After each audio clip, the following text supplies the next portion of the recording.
I worry that we are literally evolving a new species of asexual, asocial male. And if a man by the age of 30... Are dating apps creating incels? It shows that young women are now out-earning young men. It is true. We have given women so many tools to achieve, but now boys are being left behind. Take it away. And the number of males aged 16 to 24 who are not in education or employment has increased by a staggering 40%. Yeah. Emotional intelligence is the new currency in dating. But these guys were raised not to be emotionally intelligent, but to be a provider. Stealing my talking points. And so we are just creating a lot of these angry young single men who are saying, well, this is rigged against me. Wait, hold on real quick. If you don't like any content that I watch, please leave for a little bit. Or for all the retards that share, like, why are we on Redpill? Why are we on Redpill? Why are we on Redpill?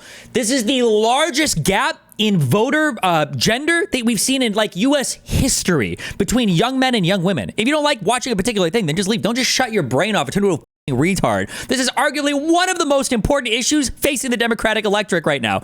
Jesus. Be on my team to make sure that this show is better for you every single week. In March 2025, the Centre of Social Justice released this report, which has sent a couple of shockwaves across the UK, especially across the media. And just to give you a little bit of a sort of preface and some context on what this report says, at the start of the report, Andy Cook, who's the CEO of the report, says...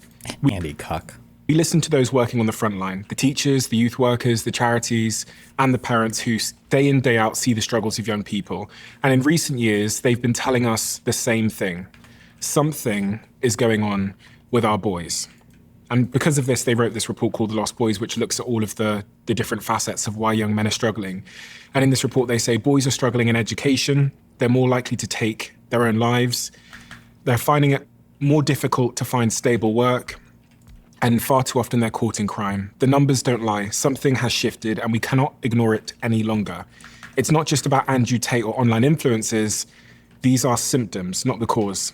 The deeper truth is that too many boys are growing up without the guidance, discipline, and purpose they need to survive. And there's some frankly horrific graphs, which actually sent the CEO of my company, a lady called Georgie, into quite an emotional state. She texted me and told me she was crying looking at some of these graphs, which we'll talk about today. Weak.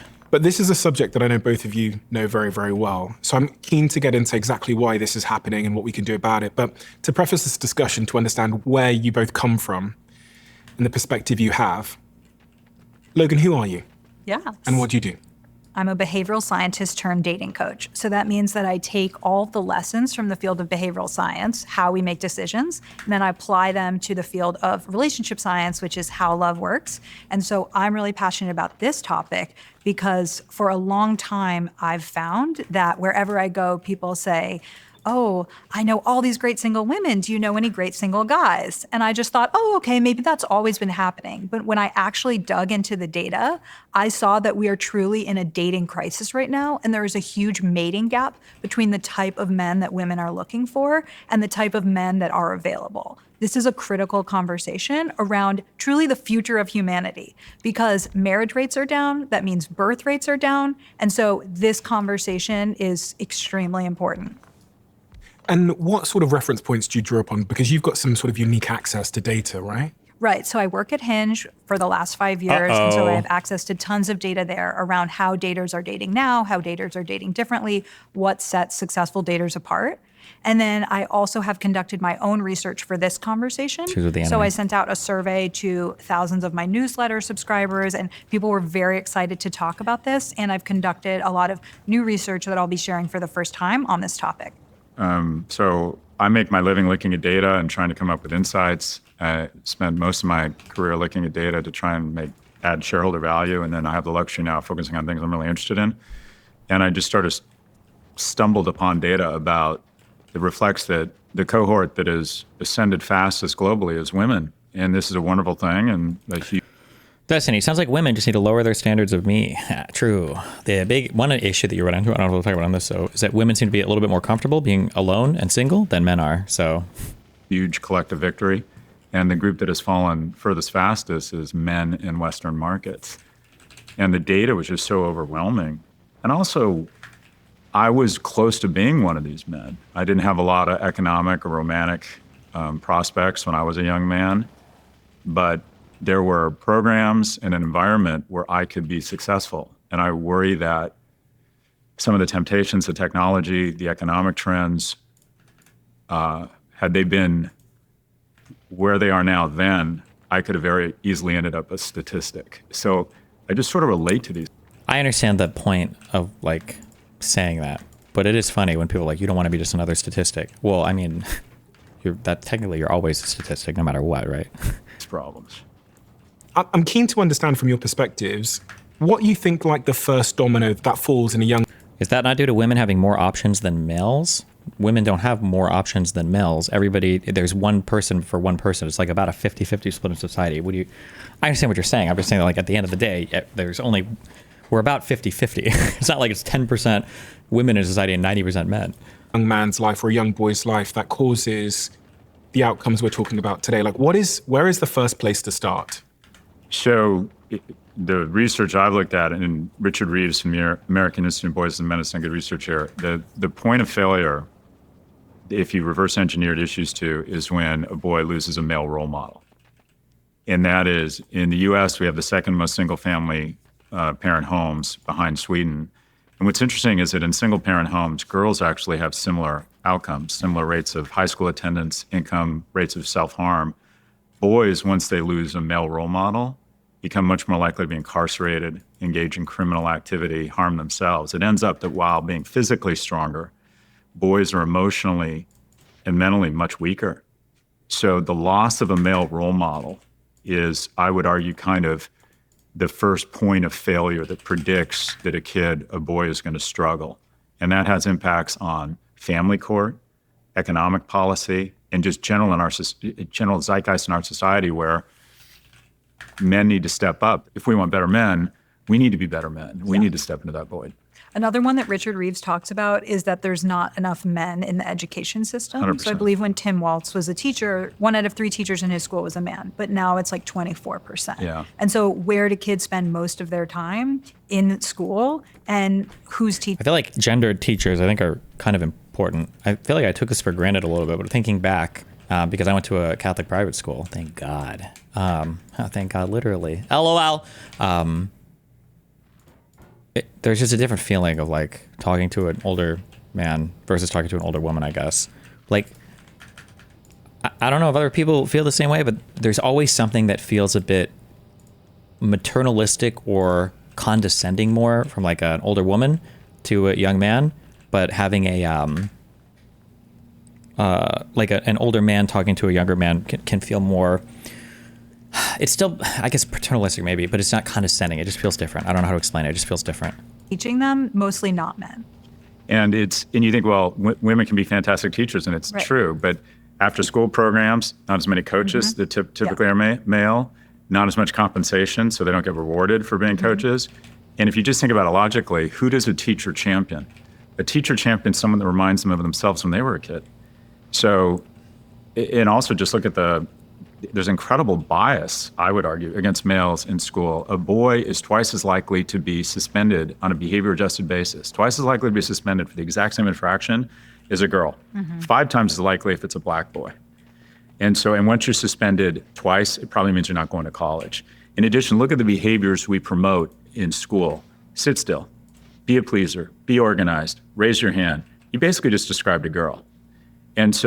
And also, quite frankly, a lot of the jobs that require tertiary education attainment, there's more women now in law school and medical school, and quite frankly, good for them. They're just better at that. They're better students. They deserve to make more money. They deserve it. But the reality is, I do think it's very interesting how quickly the biological versus environmental arguments shifted once men started to fall behind in school. Because prior to the push to get women more involved in school, the thought was that women just kind of, I think, just didn't have the brain for it. They just weren't smart like men were. They couldn't handle it. And now that argument has turned completely in the other direction to where it's like, actually, women are more designed for school than men are. And it's actually bullshit that they can do things like sit still and chill or whatever more than men can.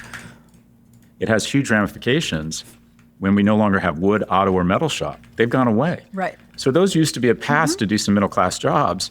They've been replaced by computer science. And so what are the paths for the 2/3 of males that aren't going to end up with a traditional liberal arts college degree? Right, and just to add a few more stats to that, so we know that 70% of valedictorians in the U.S. are female. and women are much more likely to be in the top 10% of their class. But then on the SAT, men and women. Do you think the inverse is true, that women are?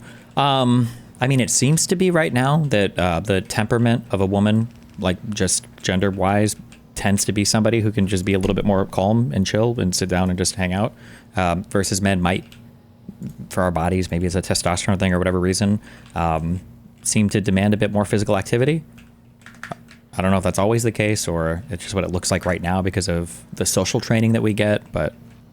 or young men and women earn the same scores. So there's definitely something happening in schools that is prioritizing the female experience, or that women are better at that. We definitely want to celebrate the success of women. I think the changes that have happened over the last 50 years are incredible. And I feel like There's also, because of the biological differences between us, there are different things.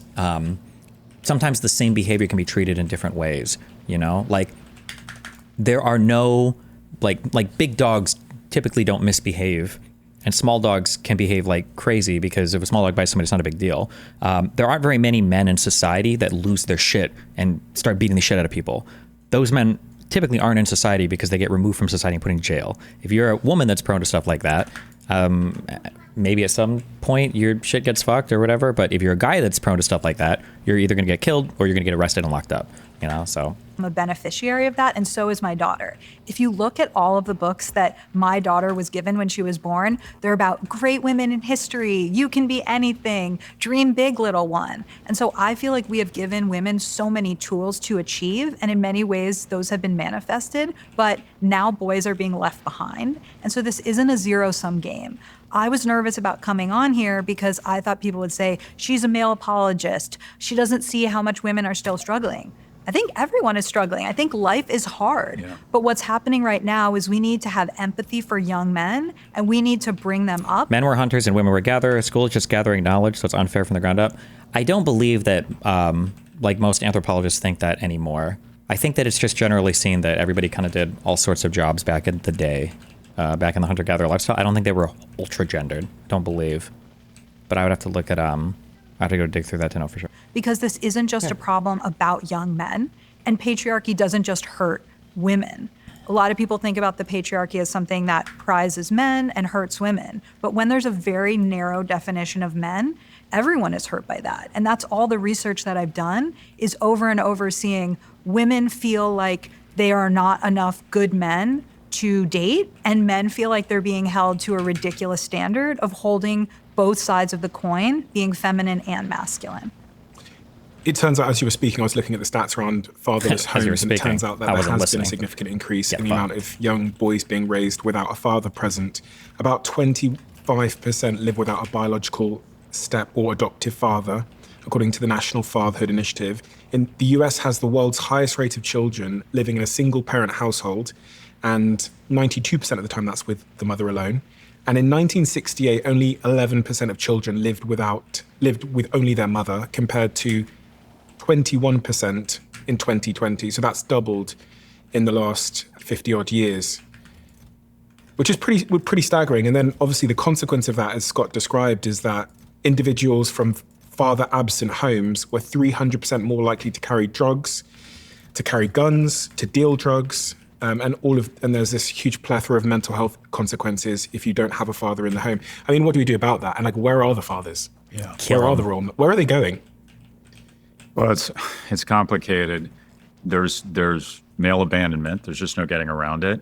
But also going back to family courts, sometimes the courts in the our economy make it difficult for a man to stay involved in the kids' lives. And also, family courts getting better at saying, all right, the kids, I mean, just a personal anecdote. I have a friend who recently has gone through divorce, 2 daughters, very much wants to be involved in their lives. They're 13 and 15-year-old girls, and quite frankly, dad's there on the weekends, and they got their own thing going on. And they don't necessarily make dad a priority. And dad's not around for what I call the garbage time. And that is what I found with my boys. Always blame is the children. Moments of serendipity and connection happen randomly when you're taking them to school, when you're out in the back, jumping around or playing whatever it is, these garbage moments. And when you're not in the household, for whatever reason, there isn't that much garbage time. And I think slowly but surely they lose sometimes connection with their kid. There's something weird going on. I'm curious, Logan, if you've got data on this, but you have a 1-year-old daughter, right? You're going to be amazed when my 14-year-old boy had a Halloween party. And the boys are like cute, but they're dopes. They're boys. There's some 14-year-old girls who look like they could be the junior senator from Pennsylvania. They're 5'10". They're articulate. Yeah. Hello, Mr. Galloway. How are you? What a lovely home. And the boys are like, I don't know. And biologically, girls mature faster. Their prefrontal cortex is 18 months ahead of a boy's. An 18-year-old girl or woman. And physically as well, I think. That's why there's that weird period in like, is it like second or third or fourth grade where the girls are all like taller than the boys for like a year? Is competing against a 16-and-a-half-year-old when she's competing against an 18-year-old. And they're even finding that it's getting worse, that women or girls are starting to menstruate earlier and boys' testicles are descending later. So the gap in maturity, biological gap, they think might even be growing, and they don't know if it's pesticides. But when I meet my 8th graders' colleagues, there's a huge difference between between the boys and the girls. Yeah. And one of Richard's suggestions is that we redshirt boys, that we hold them a year back. The boys start kindergarten at 6, whereas girls start at 5. So the research in the UK shows that 70% of girls are ready to start school at age 5, but many fewer boys are capable of starting at that age in terms of readiness. And so if you were to hold boys back, then they might be on more equal playing field for those critical moments of 4 to 5, of 13 to 14, where the brains really develop at a different stage. I want to talk about that sort of early education experience and how it can be adapted, but also just like if the environment of the classroom is right for boys. As we were talking about the point about fathers and listeners as well, I found this graph, which is also pretty shocking. And it goes into something you said, Scott. It basically shows that the absence of a father on a boy causes depressive symptoms, but the absence of a father on a... This red one is male no father absence. This light red one is male early father absence, female no father absence, and female early father absence. Young girl doesn't cause the same depressive symptoms, which means that the absence of a father for a boy drastically increases their chance of being depressed, whereas if for a girl it doesn't. There's a lot of... Wait, am I crazy? Depressive symptoms. Female father, no absence.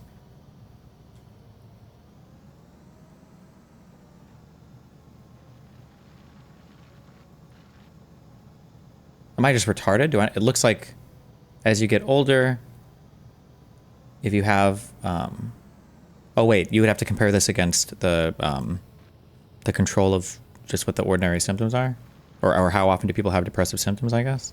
This graph doesn't show what he's saying, right? Yeah, I think. Of symptoms, okay. But the absence of a father on a young girl doesn't cause the same depressive symptoms, which means that the... How is school set up appropriately for boys convo any less stupid than the black kids need to run around to learn math thing? Because regardless of what people think or however people feel politically, men and women do have very real differences when it comes to our biological makeups that can come out socially in some ways, and those have to be accounted for. My understanding is, to this point, there's not really strong like racial differences that have to be accounted for in some genetic manner, that like black people or Ethiopians or whatever need like have these hugely different, even if there are on the aggregate some ancestral differences or whatever, it's just not even anywhere near remotely as different as men and women can be. Maybe one thing missing is that women can be fuel for men to achieve. Now that women don't need men and serious relationships are later in life, less men have access to a young woman to push them. If that's what your life has been, that's never a good thing, but okay, maybe, I don't know. The absence of a father for a boy drastically increases their chance of being depressed, whereas if for a girl it doesn't. There's a lot of other graphs that look like that in terms of women and young girls are just actually a lot more resilient in childhood. So if you are in foster care as a young woman, you have less negative outcomes than young men. And so there's this theory in parenting of, is your child an orchid or a dandelion? And so the orchid really needs very particular situations to grow. They need a certain amount of light. They need to be watered in a particular way, and they'll thrive in some situations and they will not thrive in others. Whereas a dandelion can really survive in many situations. And so women, young girls tend to be more dandelions in childhood. And so that's why when you have a boy and a girl both in negative situations, the boy is more negatively impacted. Boys are just weaker. There's a crazy stat I read that two 15-year-olds, a boy and a girl, both sexually molested. And to be clear, they're equally heinous crimes. But the boy who's sexually molested is 6 to 10 times more likely to kill himself later in life. It ends up that boys are just less resilient. Do you think there's somehow more of a stigma there? Like, I wonder why that's Shame, so they dramatic. can't talk about it. Get uncomfortable. Yeah. This is probably true, but the lack of resiliency is probably not a biologically hard-coded thing. It's just how much emotional training we give to young men versus women is like non-existent for men for whatever reason. There's a lack. I mean, I think just until a few years ago, the social incentives were to never speak about it. Right. I was on Lewis Howe's podcast, and he just openly said, I was sexually abused as a child. And it was so shocking for me Wow. to hear this big, handsome guy. Yeah. I don't think he would have said it 10 or 20 years I ago. agree. I think people would have assumed that it was his fault. It made him less of a man. So I think a lot of that has hopefully gotten better. But we just have to acknowledge boys mentally and emotionally are weaker than girls. Lewis House didn't admit that until a couple of years Could you ago. describe what emotional training looks like? I think it's just being asked to account for the feelings of people around you and then being asked to modify your behavior to account for the feelings of people around you. I think that I think socially women are just more from an early age kind of like trained in this manner versus boys are just kind of like get to goof off and don't have to think about it as much, generally speaking, I think. Ago. Is that right? So he's lived with that his whole life. And Wow. it wasn't until he was, I think, having dysfunction in his relationships and a few other things had happened that he decided he wanted to say it publicly for the first time, which again feeds into your point. We actually asked some of our audience to write in, and one of the people that wrote in was a teacher in a primary/preschool. And she said to me, she was an anonymous teacher in Germany, and she says, every year it seems like more and more children, always boys, have this new energy to destroy the classroom dynamics. These boys almost always have two things in common: a lack of boundaries at home and unsupervised, unlimited access to all kinds of content on the internet, e.g. porn. Their perception of what is okay and what is right becomes completely distorted. I have tried so many things, and every year it's becoming an even bigger challenge. Paste. Disruptor. We're the disruptors. The disruptor class. Young boys in school. So one proposal is to delay education for boys, put them in education later. Is the classroom itself a problem? Like the sitting in school, listening to someone speak at you. Someone proposed to me on this podcast before that boys need more sort of practical play, and the classroom isn't designed for that. I wasn't sure if that was... Well, in single-sex boys' school, they end up with double the amount of recess time. And that is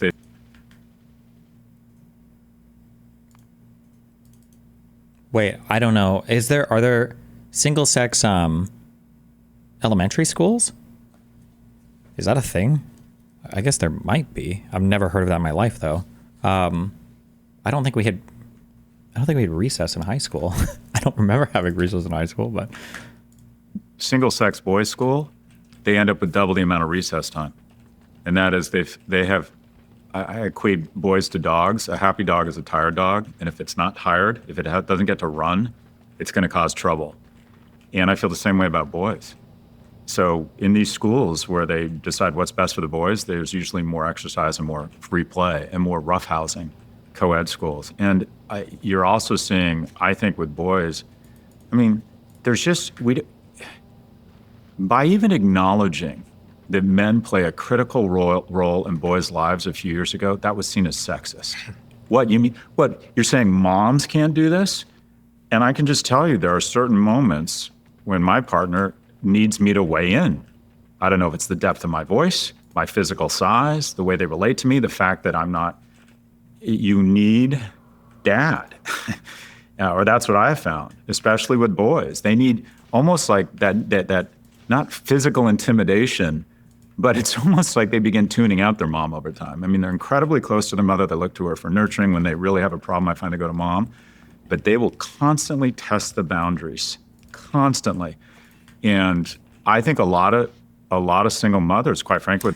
I feel like part of this, and I can't speak to his arrangement, and obviously I only have one kid and a long distance now, so it's different. But I wonder for this thing, one style of parenting that a lot of parents engage in that I super hate, and I feel like you shouldn't do this, is to have like good parent, bad parent, where you go to mom if you kind of want nice things, and then you go to dad for the discipline. And now I don't know if he set his household up like that, but when you have that style of parenting, then I think that's also going to play in a lot more to like the kid's not listening, bring in dad because he's like the serious guy. I don't know. I feel like that's a really unhealthy way of parenting, but it's super standard. I think a lot of people still do it. So, But boys just can't keep a lid on that kid. They can't control the kid. So, and I think you're finding at schools when there's no male kind of, I don't know, involvement or that I don't know, what I'll call physical presence. And then you add on this dopa machine that they get used to squeezing a dopa bag 100 times a day as they need it. And then you take the dopa bag away, they're just more prone to emotional outbursts. Doesn't ending gender roles means women with good jobs have to ask out men who make less and view them as viable? We can't all have good jobs. A job is only good if it's relative to other people. Yeah, maybe, but I mean, like I've seen different, I've seen competing explanations for what's happening there, in that I haven't actually seen competing explanations. I'm just trying not to sound like a fucking one-sider. But I think that one of the big problems seems to be that when women out-earn men, and maybe there's been more research on this, so maybe people have updated this, but when women out-earn men, the women are also still doing like the majority of the work in the household, and the women are still doing the majority of like the emotional labor in the relationship. So you'll get this inversion of gender roles where the woman is now earning more money than the man, but the man isn't taking on more emotional responsibility of the relationship, or isn't taking on more household stuff. So the woman just ends up doing everything. And then in that case, that's an easy hotbed for fostering resentment. Like nothing will make you hate your partner more than feeling like you have to do everything in a house. I'm curious if you've done any research around why that is. And there could also be resentment on the man's side, where a man might feel resentment, depending on his view of gender roles or whatever else, where he might feel resentment if he feels like his partner's out-earning him. That emotional outburst more common among boys than girls. I haven't done that research, but I am imagining that there's moms out there that are raising boys on their own, and they might be like, yes, it is hard, but what do I do? Right. And so for that boy who isn't taught by a lot of guys in school and isn't in the Boy Scouts, which doesn't exist anymore, or it doesn't have... Is the Boy Scouts, are they being hyperbolic, or does the Boy Scouts just not exist anymore? Is that true? Big brothers, big sisters, like what does that mom do? So, but that you brought up Boy Scouts in America. It's just called the there's Scouts Scouts now. for America, Right. and it can be boys and girls. Right. But Girl Scouts have their own single Yeah. sex, but Boy Scouts aren't allowed to have their own Right. single sex. So, Is that true? That's kind of retarded if that's the case. It's not boys only anymore. I feel like there's nothing wrong with having like a joint scouts thing, but I feel like boys and girls should also still have their own, like you can have a scout, like you can have like scouts where everybody goes to scouts, but then like boys can have their thing and then girls can have their things, like a boys only scouting outing or whatever the fuck. I guess I have no idea how it's set up now. the question is, all right, what do you do? And I think that we need a societal zeitgeist that says immediately, if there's no longer a male involved, we have to get other men involved and acknowledge that that's not being sexist, that's important, that you get men involved. And I think, so I came from a single parent household, raised in... I was in Boy Scouts, and it was basically an incel factory. Having women would definitely been an improvement for many kids in my experience. I feel like at that age, you're already in school with girls, though, right? You shouldn't need girls in Scouts as well, no? By a single immigrant mother who lived and died as secretary, light of my life. As soon as my dad was gone, and then he had to move away for work, she got other men involved in my life. And I had wonderful men involved in my life. I had a stockbroker. Neighbor down the hall came in with his girlfriend and said, do you want to go horseback riding? You take me horseback riding. I don't know if men would be comfortable doing that in today's age. So getting men involved in their lives, after school programs, Boy Scouts. I had a lot of wonderful men. I used to go camping. and there were men everywhere involved in my life. And I worried that a lot of those institutions, Yeah. and also there's a reticence and a hesitance. They never spent time with them at school. If you don't have a sister or something, you just never really get much experience. Not to come down on anybody, but like if you're in a co-ed school and you don't spend any time with the girls in your co-ed school, what makes you think you're going to spend any time with the girls in a co-ed scouting environment? It seems like you're probably just never going to spend any time with any girls, period. No, that would be my assumption. It's for men to get involved in a boy's life that isn't theirs, for fear they're going to be perceived as something's wrong with them. I was thinking that. So if we have less men in the home raising the children, and then we go to school, and the stat says that 72% of teachers in middle school are women as well. There's no men at school either. It's no wonder that boys are struggling so severely at such a young, early age for so many reasons, because one would assume that they're being socialized in the same way as girls. What's the downside with mixed gender scouts? There's not a downside to that. There's an upside to having gender segregated areas. There's an upside to, nobody likes to talk about it, and because this language was used by wokies, now like everybody on the right is fucking allergic to it and cannot process it with their brain. But there's something to be said for like safe spaces. Like it's nice to be in an area where you can shut your brain off a little bit. Oh my God, I can just never, we live fundamentally different lives. I can never communicate with you. Like it's just impossible to tell you what it felt like going to an all-boys high school. In retrospect, I'm so glad I went to an all-boys high school.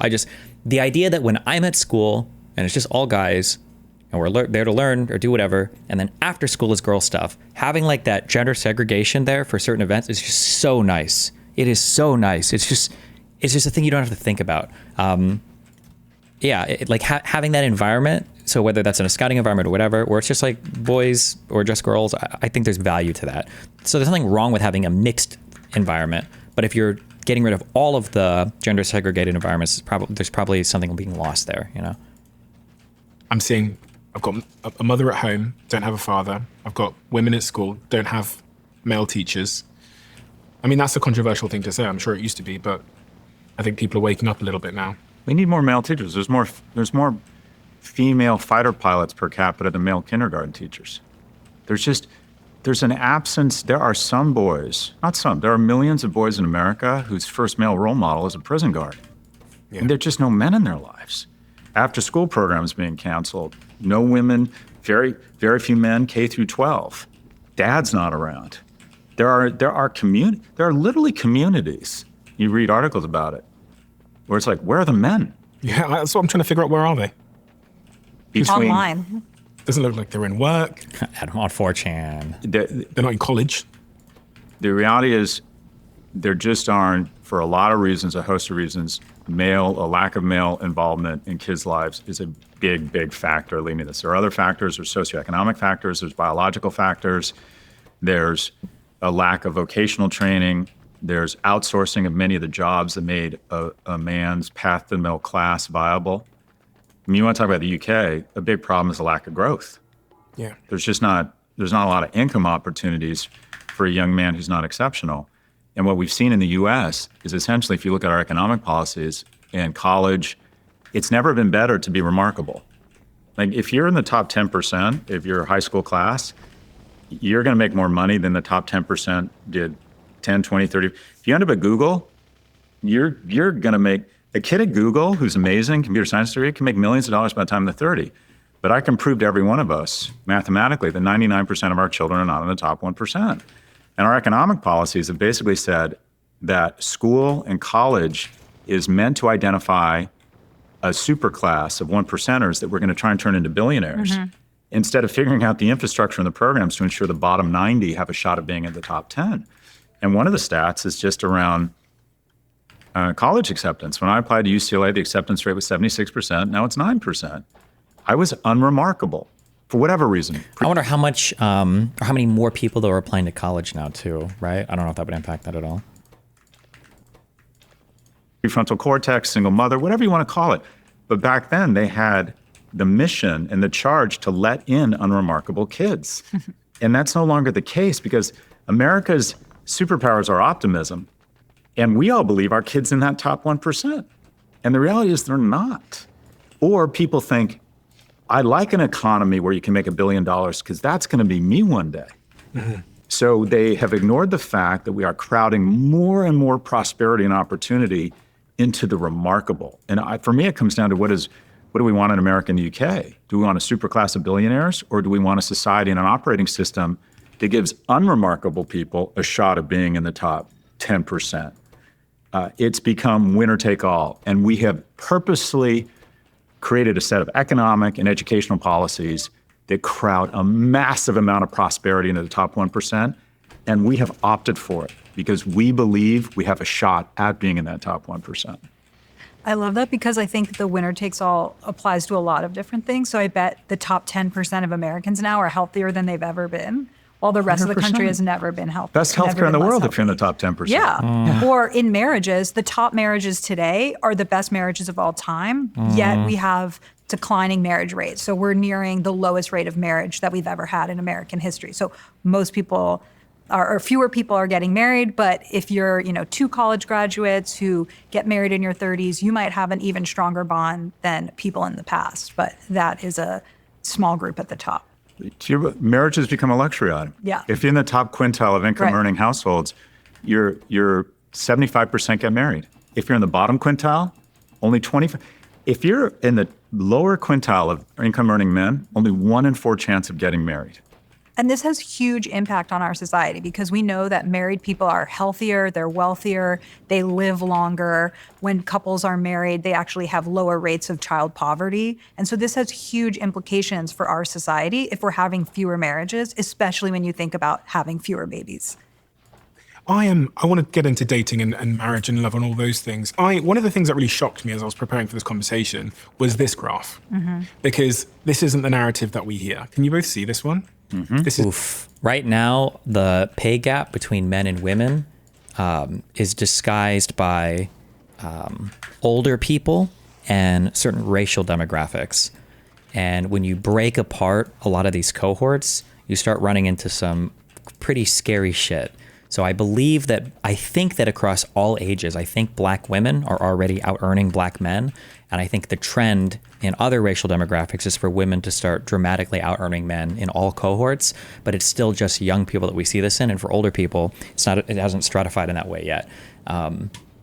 The difference here, though, because it's scary, because to adjust for income, that's not a thing that you can change very quickly. That's a thing that requires a whole bunch of investment in like education, training, social stuff. And so if this starts to run too far in one direction, the correction is going to be very difficult. It's going to be very lagged. And it's still probably socially like hard to talk about.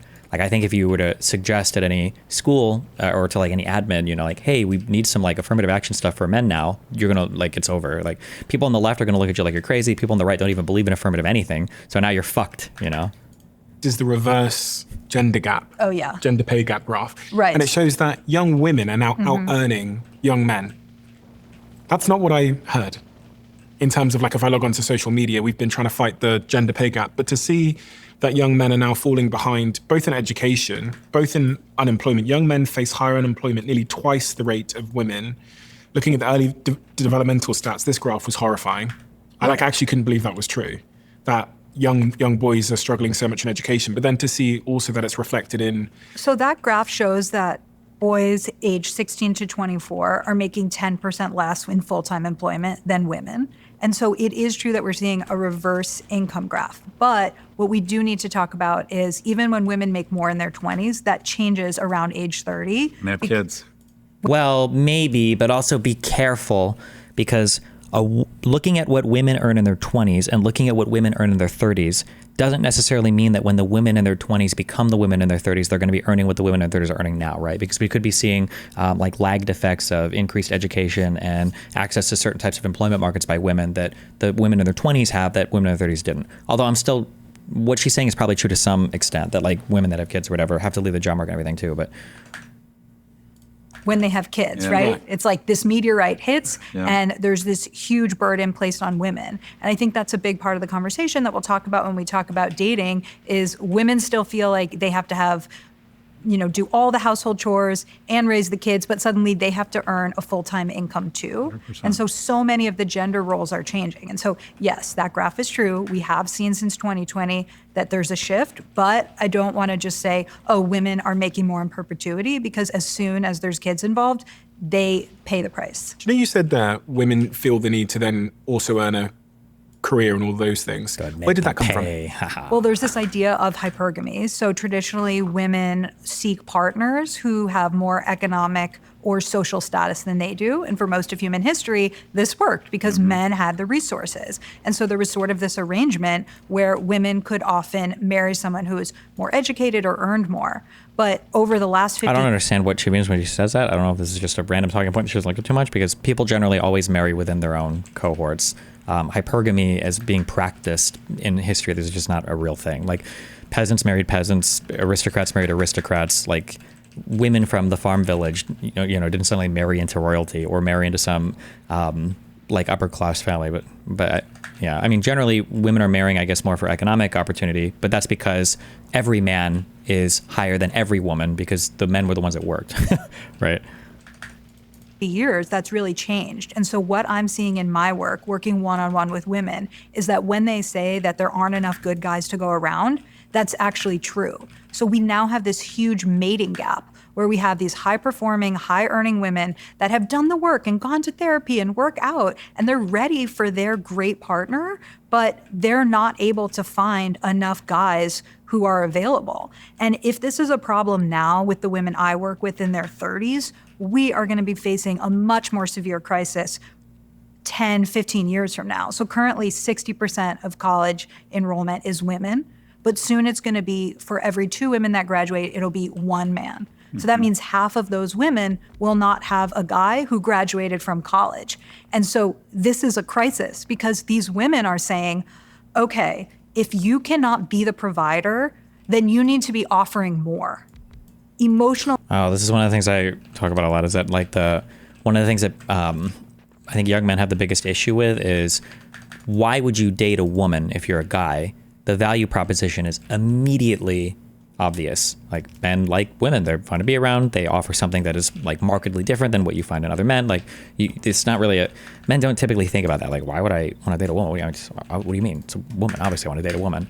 The value proposition is not there by default for whatever reason for women. And I don't think men ever spend any time thinking about, like, what does a woman get out of dating me? They also kind of assume that it should just be the same on their end. Like, well, hey, don't you want to date a guy? Like, why would you not want to be with a guy? No?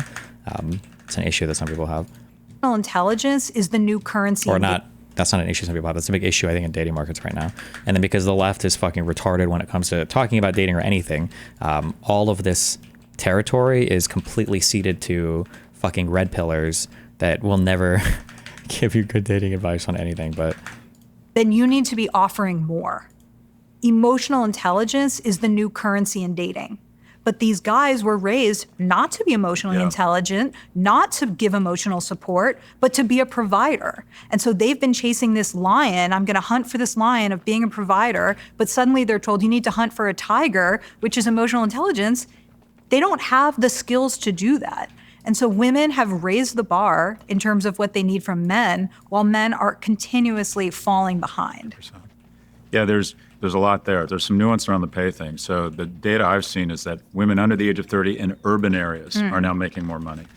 But to your point, the moment they have kids, where corporate America has really failed is it hasn't figured out a way to maintain a woman's professional trajectory once she decides to deploy her ovaries and have kids. And there's some data saying, okay, 2/3 of divorce can be reverse engineered to the man starting to make less money. When the woman in the relationship starts making more money, they become twice as likely to get divorced, 3 times as likely to use ED drugs because the guy loses a sense of purpose and self-esteem.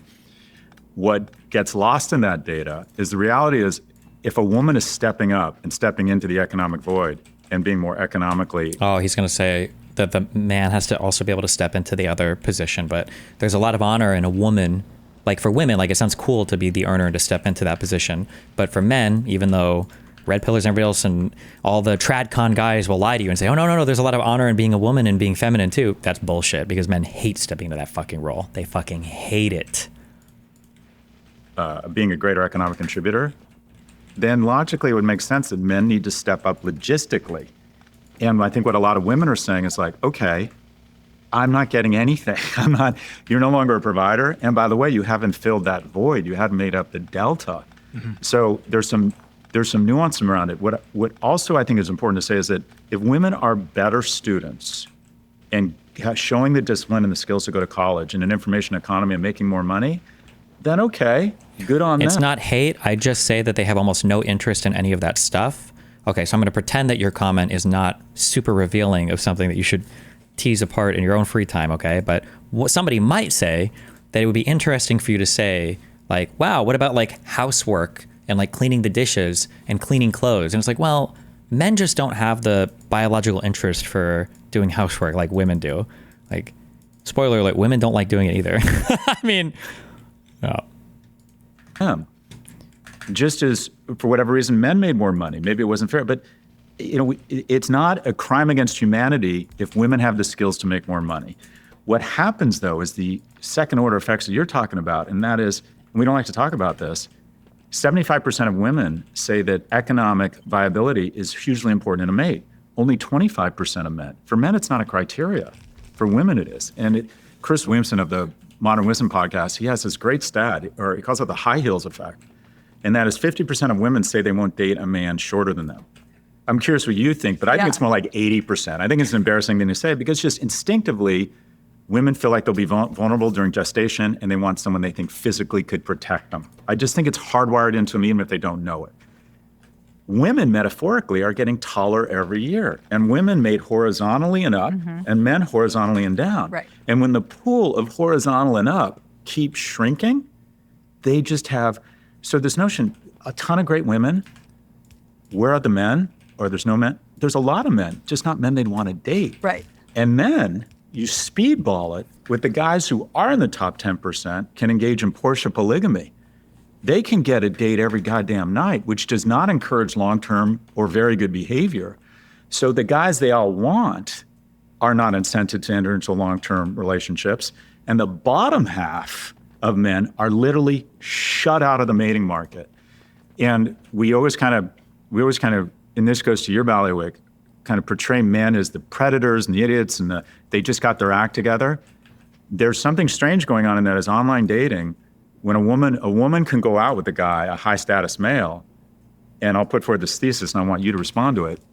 She can have sex with him, which gives her the impression that's her weight class for a relationship, but he's not interested in a relationship. And then she basically decides the bottom 90 are no longer in her weight class. And you can't tell a woman to lower her expectations, but the reality is, and what the data I've seen on dating apps is that all of the women want the same few guys and they shut out the rest. Yeah, okay, so there's a few things. People do this, like the Chad guy fucking 10% or whatever, but even though this is like a fun pet theory that a lot of people like to put forth, and it seems like it's borne out in a first order way, like how women rate men's attractiveness or whatever, the stats just never back this up. Like the overwhelming amount of sex that happens, unless this has changed recently, happens in relationships. The overwhelming amount of women, like the average body count for like a fucking woman is like 5 or 6. Like this is just, I know that this gets said so much, and I feel like it's almost become a truism at this point, but there's never been strong research that supports any of this ever, or at least I've never seen any, unless this has changed recently and there's starting to finally be research that supports this. But this theory keeps being repeated, but there's just never any data to support it. I'll respond to there. So one, going back to the income graph, I want to just call out that yes, right now in a few urban markets, women are making more than men. So women in DC and New York under 30 are making more than men on average, but in most situations, men are still making more than women, but we're talking about a projection. Going back to the dating research. So yes. I like so much for casual relationships that women flock to the dudes at the top. Most women, this is just an impossible thing because most people's engagements with women are like on podcasts now. Most women don't want to be shared by some high status dude or whatever. That's like a fantasy that different people in the podcasting world have sold you, but most women do not aspire to be like one of Chad's many fuck bitches. That's just not a thing. Like, just not. But now there are going to be some women that maybe that enjoy that, or there are going to be some that are in certain environments that like that kind of stuff. But generally speaking, most people Yeah, that's a very exceptional type of podcast influencer world type thing.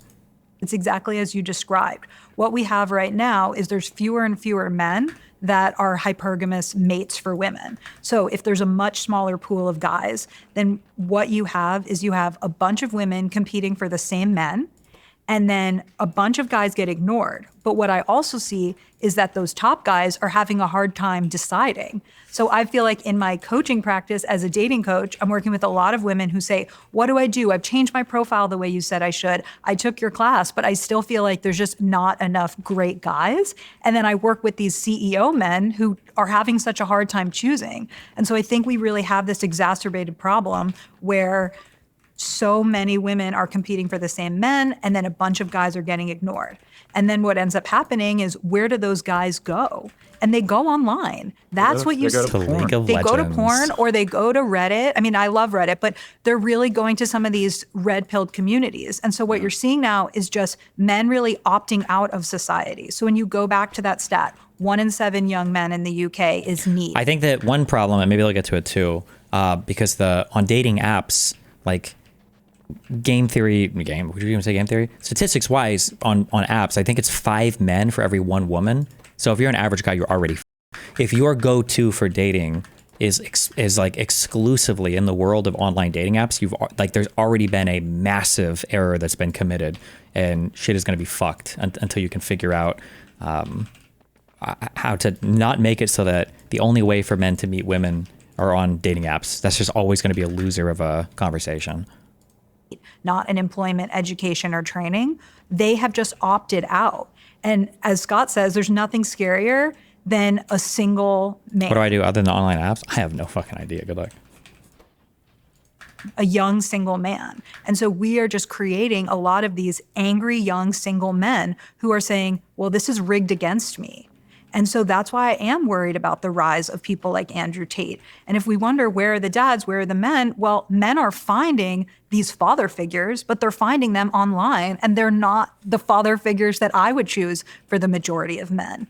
And so I'm really worried about this because I feel like women are saying, guys, you need to step up because I can provide and I don't need that from you. And guys are not prepared to rise to the occasion. What are women looking for? Scott talked about height. Yeah. So I would say, I work at Hinge, but I do think that apps have perpetuated this issue around height, because if you can set your height filter to something, then you might set it higher. And then it's as if you have the dating app is a club and you're literally having bouncers that prevent a bunch of guys from even getting into the club. So many women in the US set their height filters at 6 feet, but only. Is this a Hinge thing? Are there height filters? I don't remember that on Tinder. Jesus. Damn. I feel like every guy then would just fucking lie, no? 14% of men in the US are 6 feet or taller. So what happens to the other 86% of? Well, but also think about that. 14% of men are 6 feet or taller. But if you're on an app where there's 1 woman for every 5 men, you can get away with that, right? Like you can get away with that. How the fuck am I not able to do this? You can get away with being that picky. Dating apps are it's a rough place to be at if that's your go-to for if that's like your starting point, I think, for dating related stuff. It's just really rough. Men and women are saying, where's my guy? It's like, well, he's not even showing up on your app. And so a huge thing that I push women to do is to change their height filters and just say, there is nothing that proves that you're going to have a successful long-term relationship if the guy is higher. I'm married to a short king. I love it. I feel like I really found this gem. And I think that so many women are missing out on great potential partners because of things like height. Scott's point as well about they will date one of the men in the top 10%, sleep with him potentially, and then that kind of adjusts their standards and they expect all other men to meet that standard, but there isn't enough men to meet that standard, is there? I haven't specifically heard that. I mean, there is a lot of evidence around assortive mating that people sort of have an internal sense of how attractive they are and that they end up with someone similar to that. But assortive mating is different than hypergamy, which is really this idea, as Scott said, that women tend to date horizontally and up, and men date horizontally and down. So if you have 2/3 of women who are college grads and 1/3... How are you measuring that? the only way I can think of to ever get a measurement of this is to look at an individual's earnings, because most men don't marry women from a lower class, right? But if you're saying like, well, one college-educated family of doctors and lawyers, like the guy there is going to marry a woman who's coming from who doesn't work, but is from another family of doctors and lawyers, and she got like a degree in arts or some bullshit. Like that's not really marrying down. Like that's not really hypergamy from the woman's perspective. Like it's a rich family with a daughter marrying another rich family with a son. Like this, it's just I don't know. I'm curious how she's measuring that. Third of college grads who are men, and some of them are going to date women without college degrees. You truly do have this dating crisis where there's just not enough men to meet this hypergamous mating. Again, you can't tell women to lower their expectations, but this is the reality. When you ask a man if you could have a woman who had 80% of everything you wanted, 75% say, yeah, I'm on board. Mm-hmm. When you say to a woman, a man has 80% of what you want, 75% say that's not enough. But if you, but even look at what was the joke? Oh no, is it Joe Budden? Was it this podcast?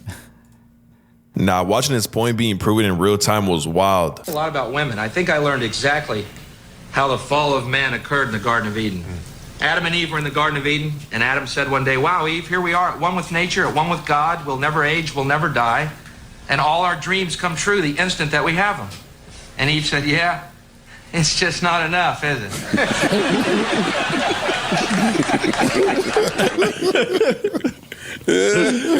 No, that's not funny. I was just waiting for more. So that was kind of his point. Oh, God. That's kind of what he was saying. Oh, no. Look at the media. Right. What does the media tell a woman to do? He's out, but he didn't open your door. He's not nice to his parent. You'd walk right out on that man. Like it's literally every piece of media is you don't need him. You're a strong, independent woman. Pull the ripcord. You're out. And it is the basic kind of communication around this is you are a strong, independent, powerful woman. That is wonderful. And quite frankly, you don't need the imperfect man. And they're just not connecting. I read that on Tinder, a man of average attractiveness has to swipe right 200 times to get one coffee, and then 4 of those 5 coffees will ghost him. They will decide they don't want to meet him or they won't show up. That means a guy of average attractiveness has to swipe right 1,000 times to get one coffee. Now, what does that tell that guy? Women don't value me. Women make me feel rejected. And then they go online and they see these. I will say,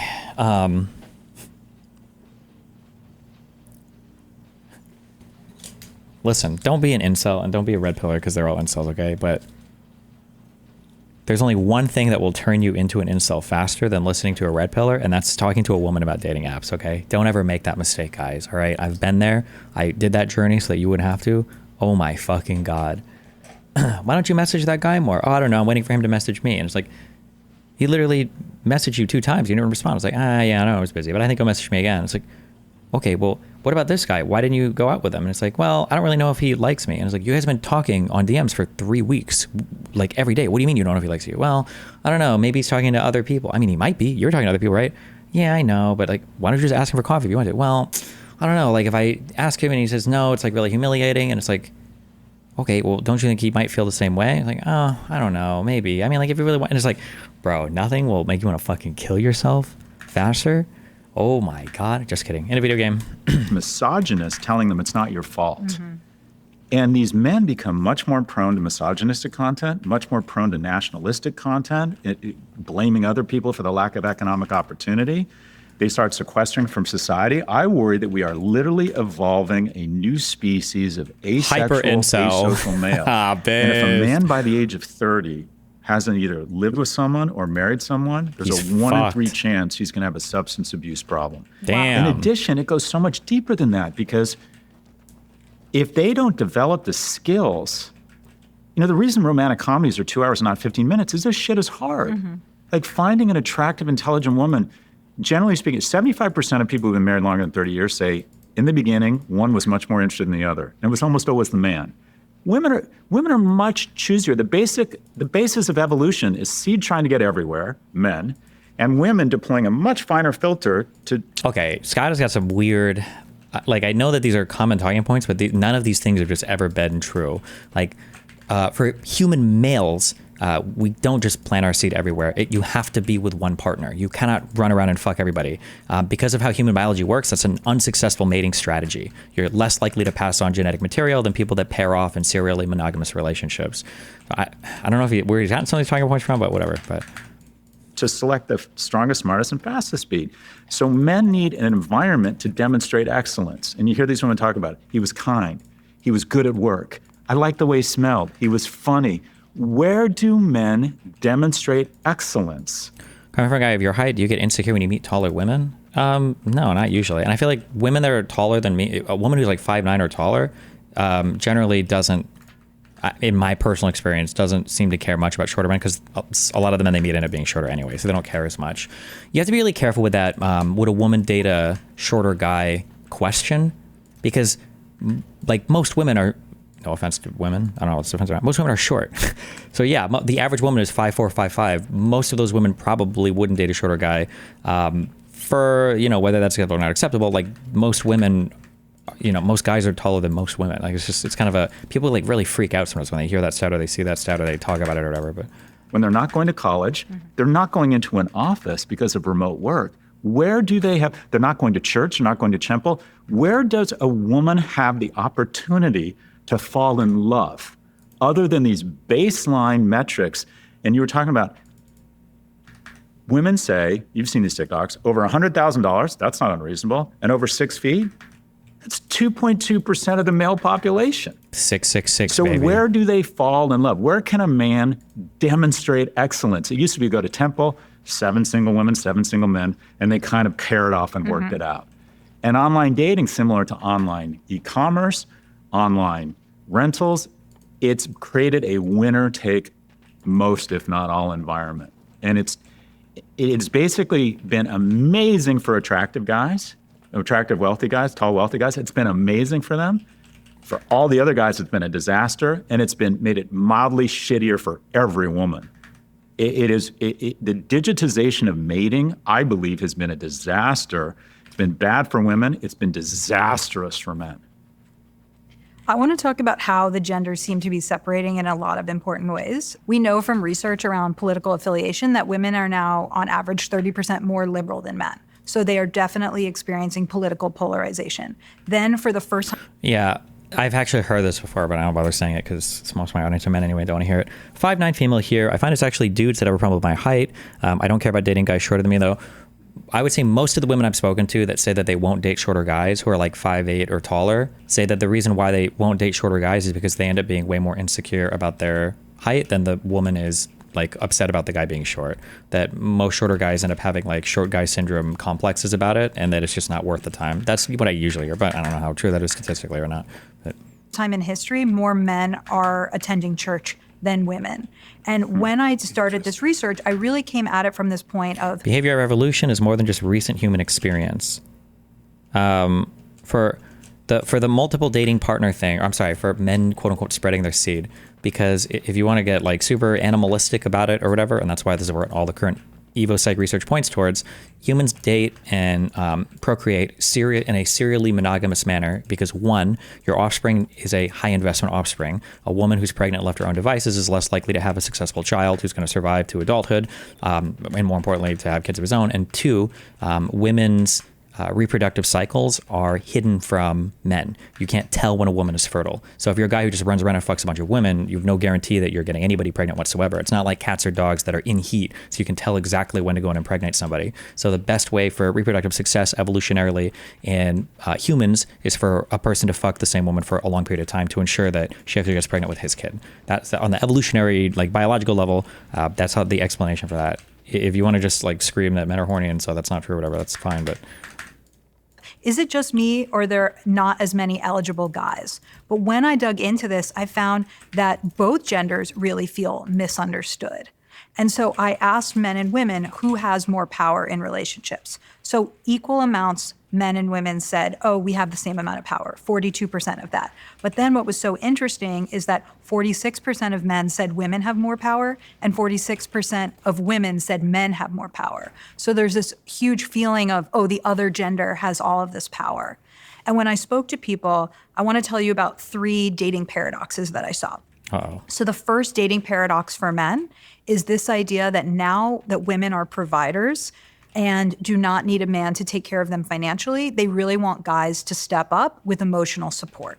But here's the paradox. They were not raised and they don't know how to give that emotional support or emotional availability. So we know women, even if they have the same number of friends as guys, the women are talking to their friends much more often. What do we mean when we say paradox here? That doesn't sound like a paradox. That just sounds like a problem. Is every problem a paradox or? Okay. Women speak to their kids, even starting at a very young age. They use more emotional language with their daughters and their sons. So constantly we have this feeling where we're asking men to do something when they don't have the skills. I was talking to my friend David, and he said women are in graduate school when it comes to emotional conversations, and guys are in 3rd grade. The other part of the paradox is that women are asking men to be more emotionally open, but then they get shamed when they do that. So we have this great quote from Brene Brown where she says, we beg guys to open up, we beg them to let us in. Listen, I think it's totally fine to shame men who open up in ways emotionally that are unhinged. The problem is that we don't shame women enough who open up in ways emotionally that are unhinged. The problem there is not how we treat men's emotions. It's that women are given way too much latitude for how they express emotions, all right? We need more bullying on that side, and then everything will be better, all right? And then when they do, we can't stomach it. And I heard that over and over in my research. There's this quote where a guy says, a woman would rather see me die on the white horse than fall off of it. And so there's this sense that I have to be perfect, I have to be the masculine and the feminine, but I don't have the skills to do that. And women say that they want these guys to be emotional, but as soon as they show emotionality, it can freak those women out.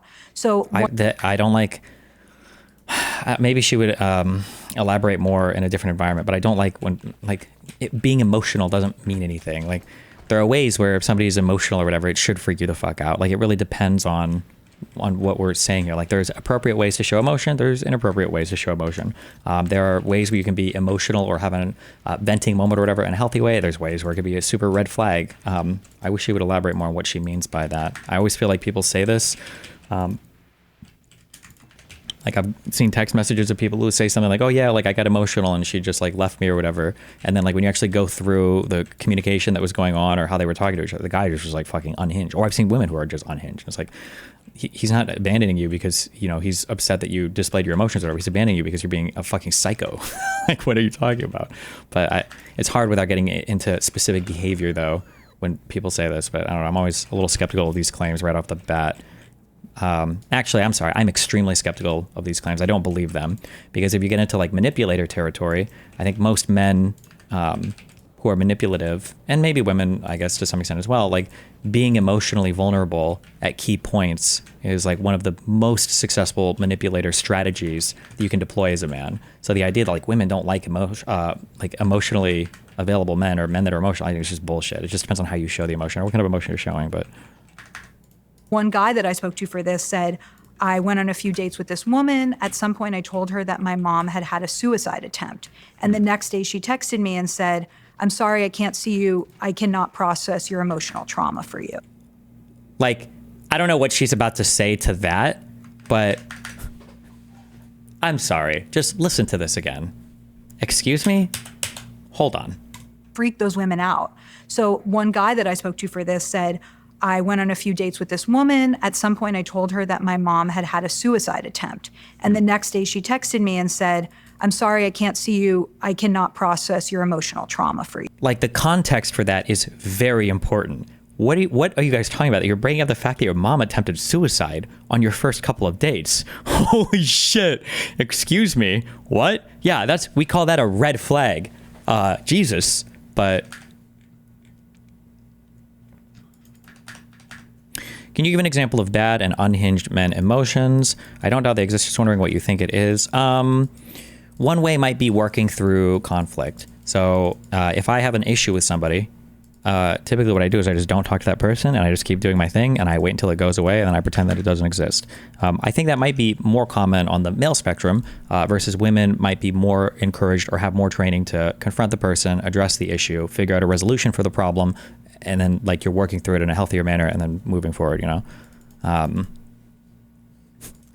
There's a quote from...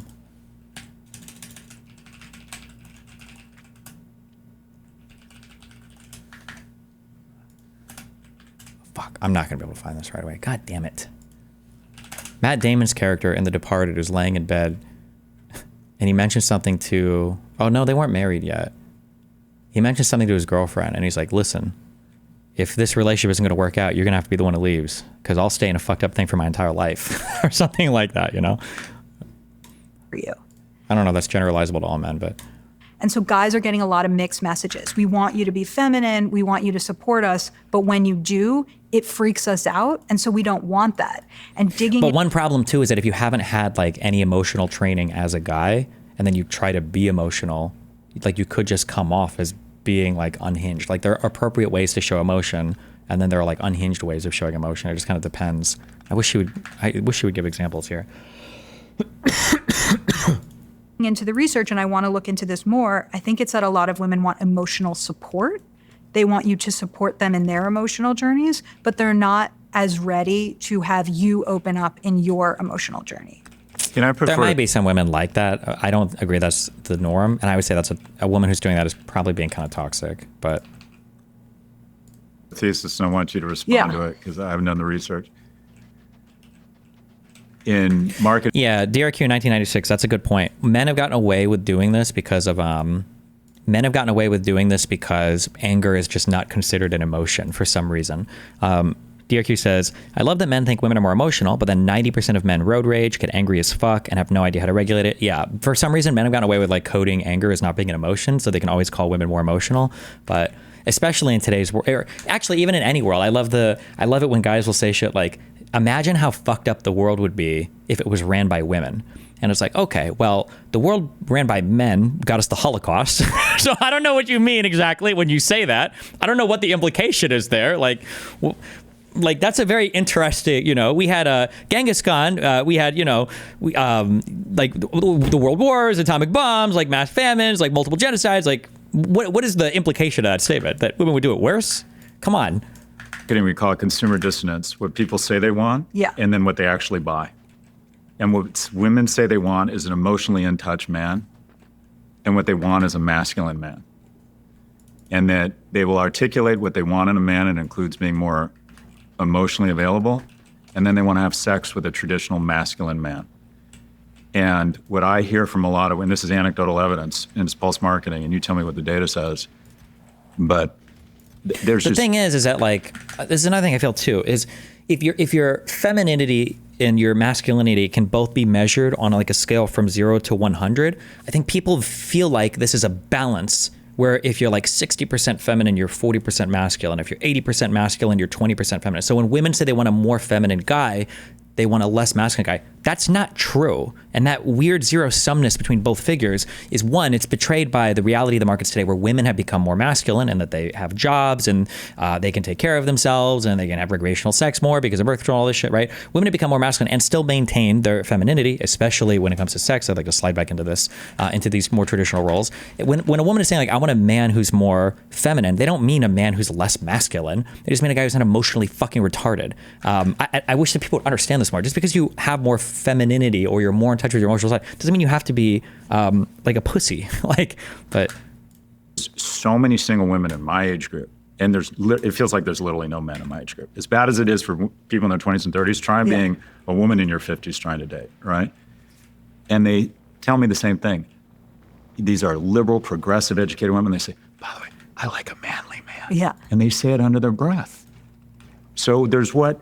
This is true, and as somebody that's banged across the aisle, I feel like we were talking about this a couple days ago in a different circumstance, but like the thing that I always hear from liberal women is that they appreciate for just my personal experience, that they'll appreciate somebody who's like more open to being bantery or to saying naughty words or to just being like a little bit less of a fucking loser, like a whipped fucking pussy ass bitch. Okay, because a lot of progressive dudes are, and I'll get that from progressive women. But then on the conservative side, they're like, oh cool, I'm glad you see me as a person and not like some subordinate, disgusting, subhuman fuck who's not like worthy of, you know, addressing as like an equal fucking human being. Like, I feel like conservative women do appreciate the, you can call it feminine progressive qualities or whatever, of like being understood, being treated as a person or whatever. And on the progressive side, like those women do appreciate a guy who will like hold the door open for them, right? Like if you're a young dude and you take a woman on a date, like if you walk around the car and you open the fucking door for her to get in your car, like you're getting huge brownie points for this. No matter how fucking progressive she says she is or how woke or whatever the fuck,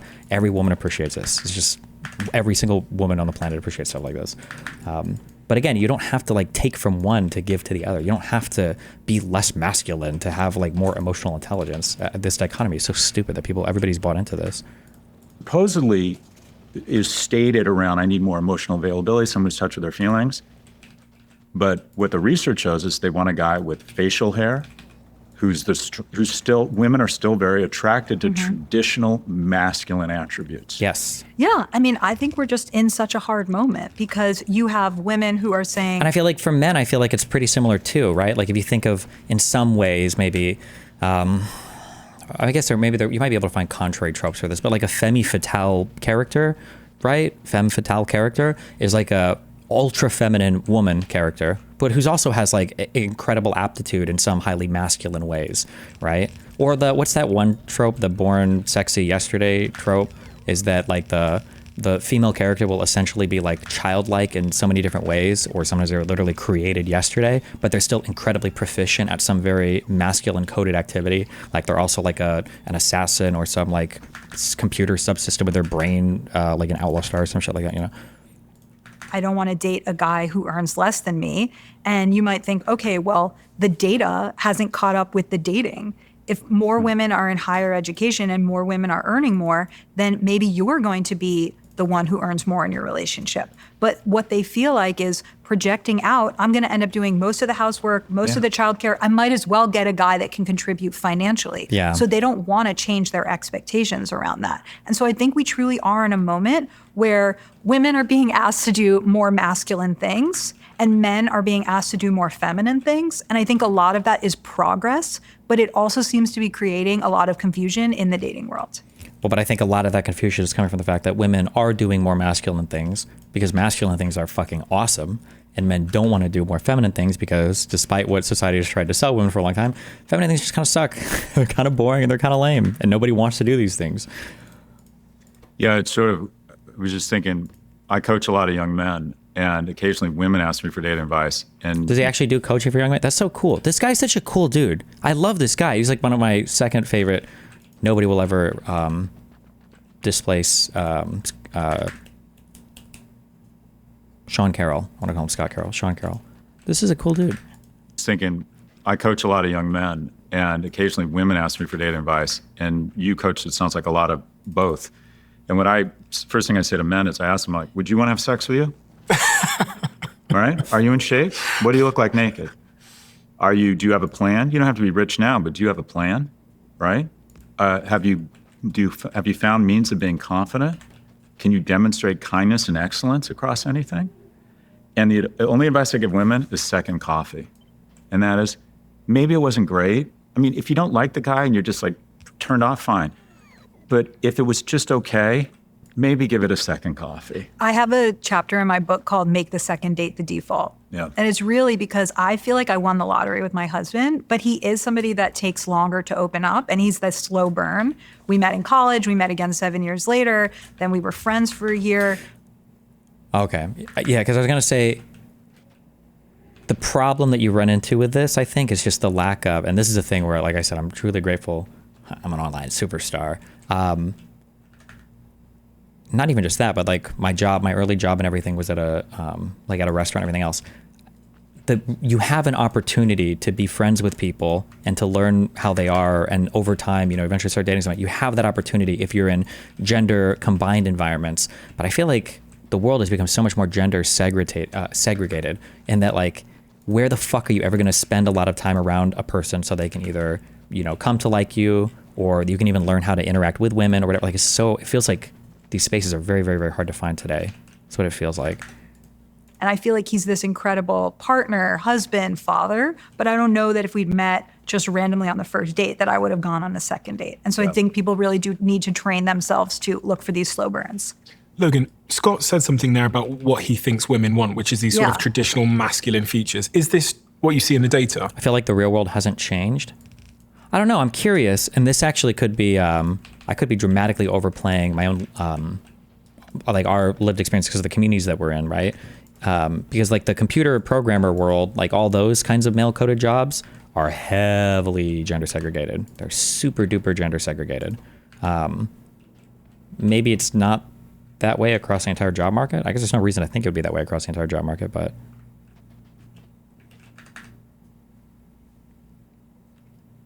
Yeah, if I was like single today and I had like no online presence and I had no job with like women, I don't think I would ever like, go to a bar to meet somebody. God, bro, fuck me. It just seems like such a miserable fuck environment because you're literally doing a crapshoot. Like, I don't know any of the, like, I don't even know. I don't know what you do for like joined, like joint activities where like men and women are doing a thing together. That's not fucking miserable. This is why school is so nice. Listen. Just try to meet somebody in school. If you don't meet anybody in school, then it's fucking over for you, okay? Good luck. I'm just kidding, but not really. What's hard is I think Scott's right, offering more. No, I just went back. God damn it. Wait. And that they end. Wait, she just said offering more.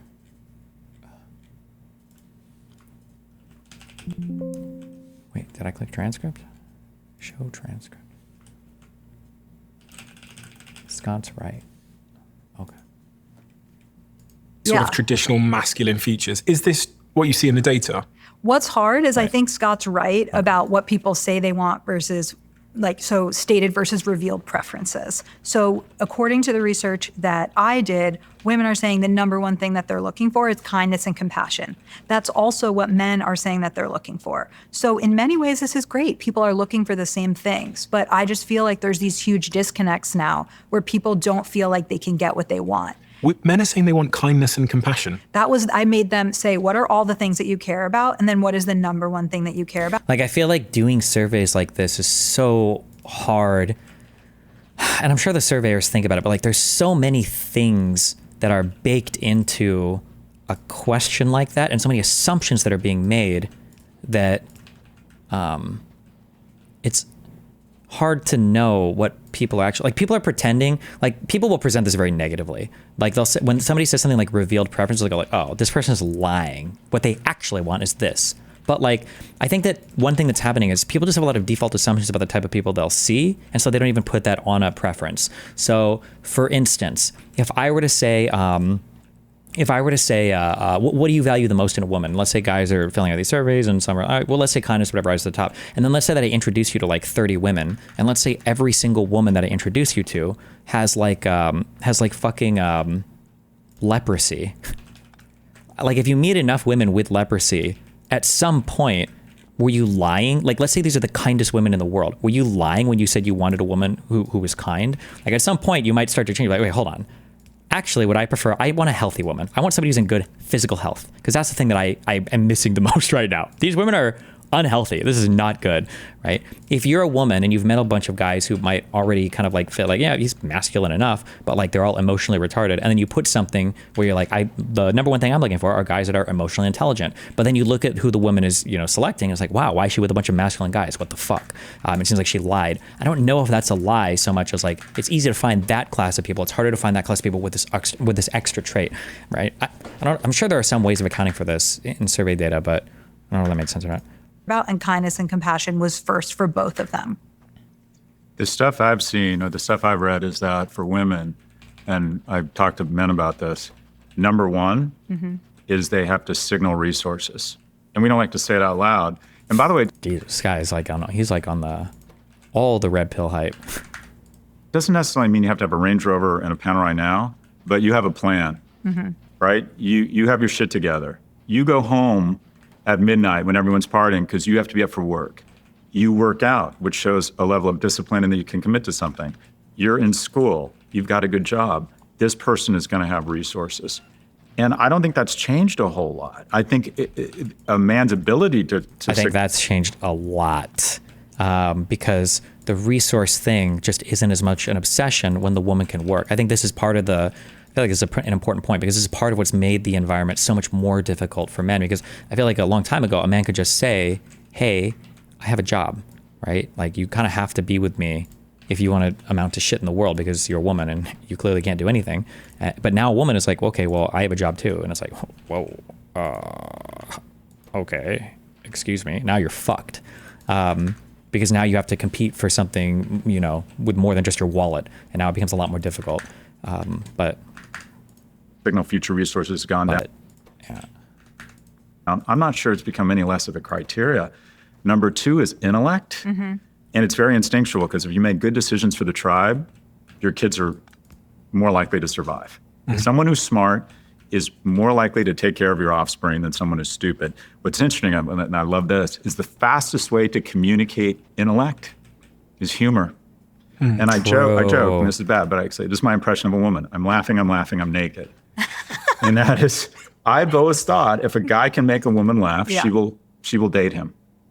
And then the third thing, and this is where guys screw up. This is what I tell a guy's secret weapon is. It's kindness. I thought it was Rohit. I'm just kidding. Women want to see that you are a good person. You treat service staff well. You're good to your parents. You have manners. You treat people well, even with no reciprocal expectation, because they know that a kind person, if and when she's vulnerable and needs help and maybe isn't bringing as much to the table for certain periods of time, that this is a kind man. And, sure, you want to do your best to signal resources and have a plan. Sure, maybe you're smart, maybe you aren't. There's not a lot you can do there. But the secret weapon, I think, for men that they don't leverage, and I do think it's a practice, is to demonstrate kindness. And we don't talk about that enough as men. It's like, well, okay, and it's little things. Have good manners.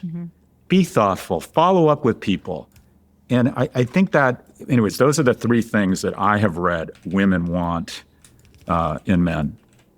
Okay, there's so much there. So one is, I do think we need a new definition for modern masculinity or mature masculinity or evolved masculinity. And I think that that's why this moment feels so painful, is that we don't have it. Because I agree with you. I don't think women are saying, I want a feminine man. I think they want a modern masculine man. And so that means somebody who is decisive and can provide, but also somebody has the feminine who's traits. able to communicate with them emotionally. And so one of the suggestions that I came here today to talk about is this idea of men's groups. So about a year ago, my friend David Clavins, who happens to be a world-class magician, came to my husband and said, I'm going to form this men's group. And so it's about 6 or 7 men, and they meet together monthly, and they have they have formed this council of peers. So every month that they get together, every guy sits down with Post-it notes and says the 2 issues that are most pressing for him. So first of all, I think that that's a great way of doing it, because it's actually that time to say, what am I struggling with? I think many people in their lives, maybe especially men, don't sit there and saying, what's top of mind for me? So guys get the quiet time to do that. Then they go around in a circle, and whoever has the most pressing issue, they get to take their time. And some men might say, these are top of mind. The issue with these discussions is that they talk about all the qualities men should have, but men just try to emulate them and not actually develop them. That's because these are generally qualities that you develop through a lifetime of social education, starting in school and in the household, right? So this is going to be an almost impossible thing for a guy to just randomly develop in his 20s or 30s or 40s. For me, but it's not a priority. I'll give the time to someone else. And each month they talk about what's going on for them. They hold each other accountable. So month 3, they might say, hey, David, you've been talking about that for the last 3 months. Are you going to actually do anything about it? And I love that these men have a masculine space to actually go through what's going on for them. Because maybe they have wives and girlfriends they can go to. Cringe. Maybe they don't. But I think it's a different type of advice that you get from a council of trusted peers. And I really do think that men's groups could change a lot of these issues, because I can sit here and say everybody should be in therapy. Guess what? Therapy is really expensive, and many insurance companies... Not with BetterHelp. Hello? will not provide it, or there's a huge waiting list. And so if we just sit around for all these guys to go to therapy, that's not going to happen. But men's groups are a way that men can lead each other. They can provide this tribe of peers. And I have just seen so many changes in this group. So David told me his story where he had a lot of anger about his mom's debilitating illness. And he wasn't really experiencing it, and it was coming out as anger at his mom, but he wasn't conscious of that. But by getting the anger out in a safe place with men, the only place where he felt like he could truly be angry, he was able to get over it and to actually treat his mom with a lot more empathy. Or my husband has gone to the group and talked about ego stuff at work, or how hard the transition to becoming a parent has been. And I feel like the men in this group have grown so much over the 12 months that it's been happening that I just paid for my brother-in-law to be in a men's group. And I want there to be tons of men's groups because I really feel like this isn't an issue that a therapist or a mom or I can really solve. I think men need to be solving this problem within themselves. What you said is really powerful because if you walk down the hallway at Stern, there's Golden Seeds, women in venture capital, Black Women's Consulting Club. There are women's support groups. There's nothing for men. And these groups are really wonderful. Man Talks is one that I've been looking at where they've said, let's get together and just be supportive of each other. And it's a fairly new phenomenon. Yeah. I think people are afraid of men gathering because traditionally bad things have happened in that. Right. I don't think it's people are afraid of men gathering. I think the issue is that these types of initiatives are usually thought of by people on the left, and a lot of the left has kind of been just mind-fucked by this oppressor-oppressee paradigm, in which case you should never help men with literally anything ever because all men are part of the oppressive class, and so fuck them.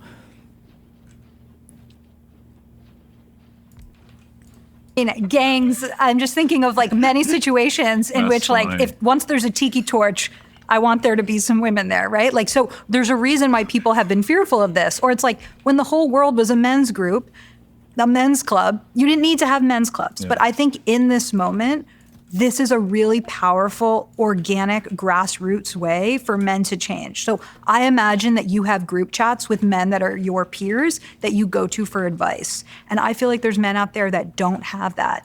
And we are meant to make decisions by getting advice from other people. Chat. I personally have a board of directors that in my life, when I'm gonna make a big decision, I meet with them. So when I took my last job, when I decided to move, all of these different things, I meet with my board of directors and I say, what am I not seeing? What are my blind spots? And they've given me a lot of good and hard advice. And I think we all need to be building our own board of directors. And for men, that might be this men's group.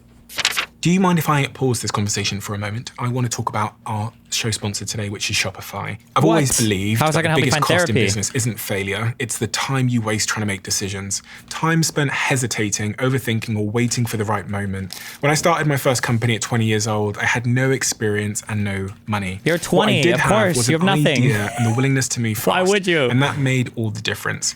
If you've been thinking about starting your own business, Shopify makes this entire process so much easier. With thousands of customizable templates, you don't need coding or design skills. You just need a willingness to start. Shopify connects all your sales channels from your website to social media, and it handles the back-end payments, shipping, and taxes too, so that you can stay focused on moving forward and growing your business. If you're ready to start, visit shopify.com/Bartlett Will do. and sign up for a £1 per month trial period. Let's go. At shopify.com/Bartlett. On my way. It is hard as a young man to share how you feel with other young men, even if they're like your best friends. It's so much easier just to roast each other. Yeah. True. Like my group chat with my guys is probably a little bit more advanced in terms of emotional openness, but most of it's just like a war zone. We're like criticizing each other, attacking each other, but that's kind of our way of showing love. And then you'll have once every 2 weeks, someone will be going through something. So like one of my friends now, they've just found out that there's a complication with the pregnancy and the tone shifts and we all become supportive. But my girlfriend tells me how rare that is, that we have this space where we'll talk about our emotions and how we're feeling, and we'll switch from like trying to kill each other in the most like funny way to being really, really emotionally supportive. A lot of men don't have that. Well, it's so funny that you said that because my husband's really funny and so are some of the other guys in the group. And they actually had to talk about how they needed to be less funny because the humor was becoming a distraction. And somebody brought up, in their own male way. Like, I think that sometimes we're about to go deep and then someone makes a joke. And even though that joke was really good, we don't go back to where we were and we don't go as deep. So they actually That guy kicked out of the group chat. He was a fucking pussy. Get him the fuck out of here. work on being less funny in that group. But look at the work that you do. You sit for hours a week and you learn and you ask people questions and you're working on yourself. I'm not surprised that you have a group of peers that you can go to for that. But I would wager that the average man doesn't have that. Yeah. And I feel like there are going to be so many women who are listening and watching this and they're like, I want that for my husband. What is the evolutionary basis for this? This is what I was thinking the whole time. I was like, What? did we lose the man's group at some point in our past? And is that why we're adding it back into our lives? Like, what used to do this job before? So what I've heard, and I think evolutionary biology, you always have to take certain things with a grain of salt because people can kind of explain away anything with it. But it's that a lot of times men were sitting next to each other and they were having these conversations on the savannah. And that's often why like guys prefer to do activities side by side and not facing each other. And so you had men who were in conversation with their peers or, you know, outside. And outside. Fishing. Yeah. Hey, heard you getting divorced. Right. Right. Or it's like, you know, why it's so good to have conversations in the car. I feel like you had a lot of men that were in groups at church. You had men who were in the Elks Club. You had veterans that were meeting. We actually feel like this is a time where much fewer men are getting together. And this is all of the amazing research that's happening now around loneliness, is that the average young guy is spending many fewer hours a week with their peers face to face. So even though a guy might be catching up with his friend playing video games, I just don't think that that's the same thing.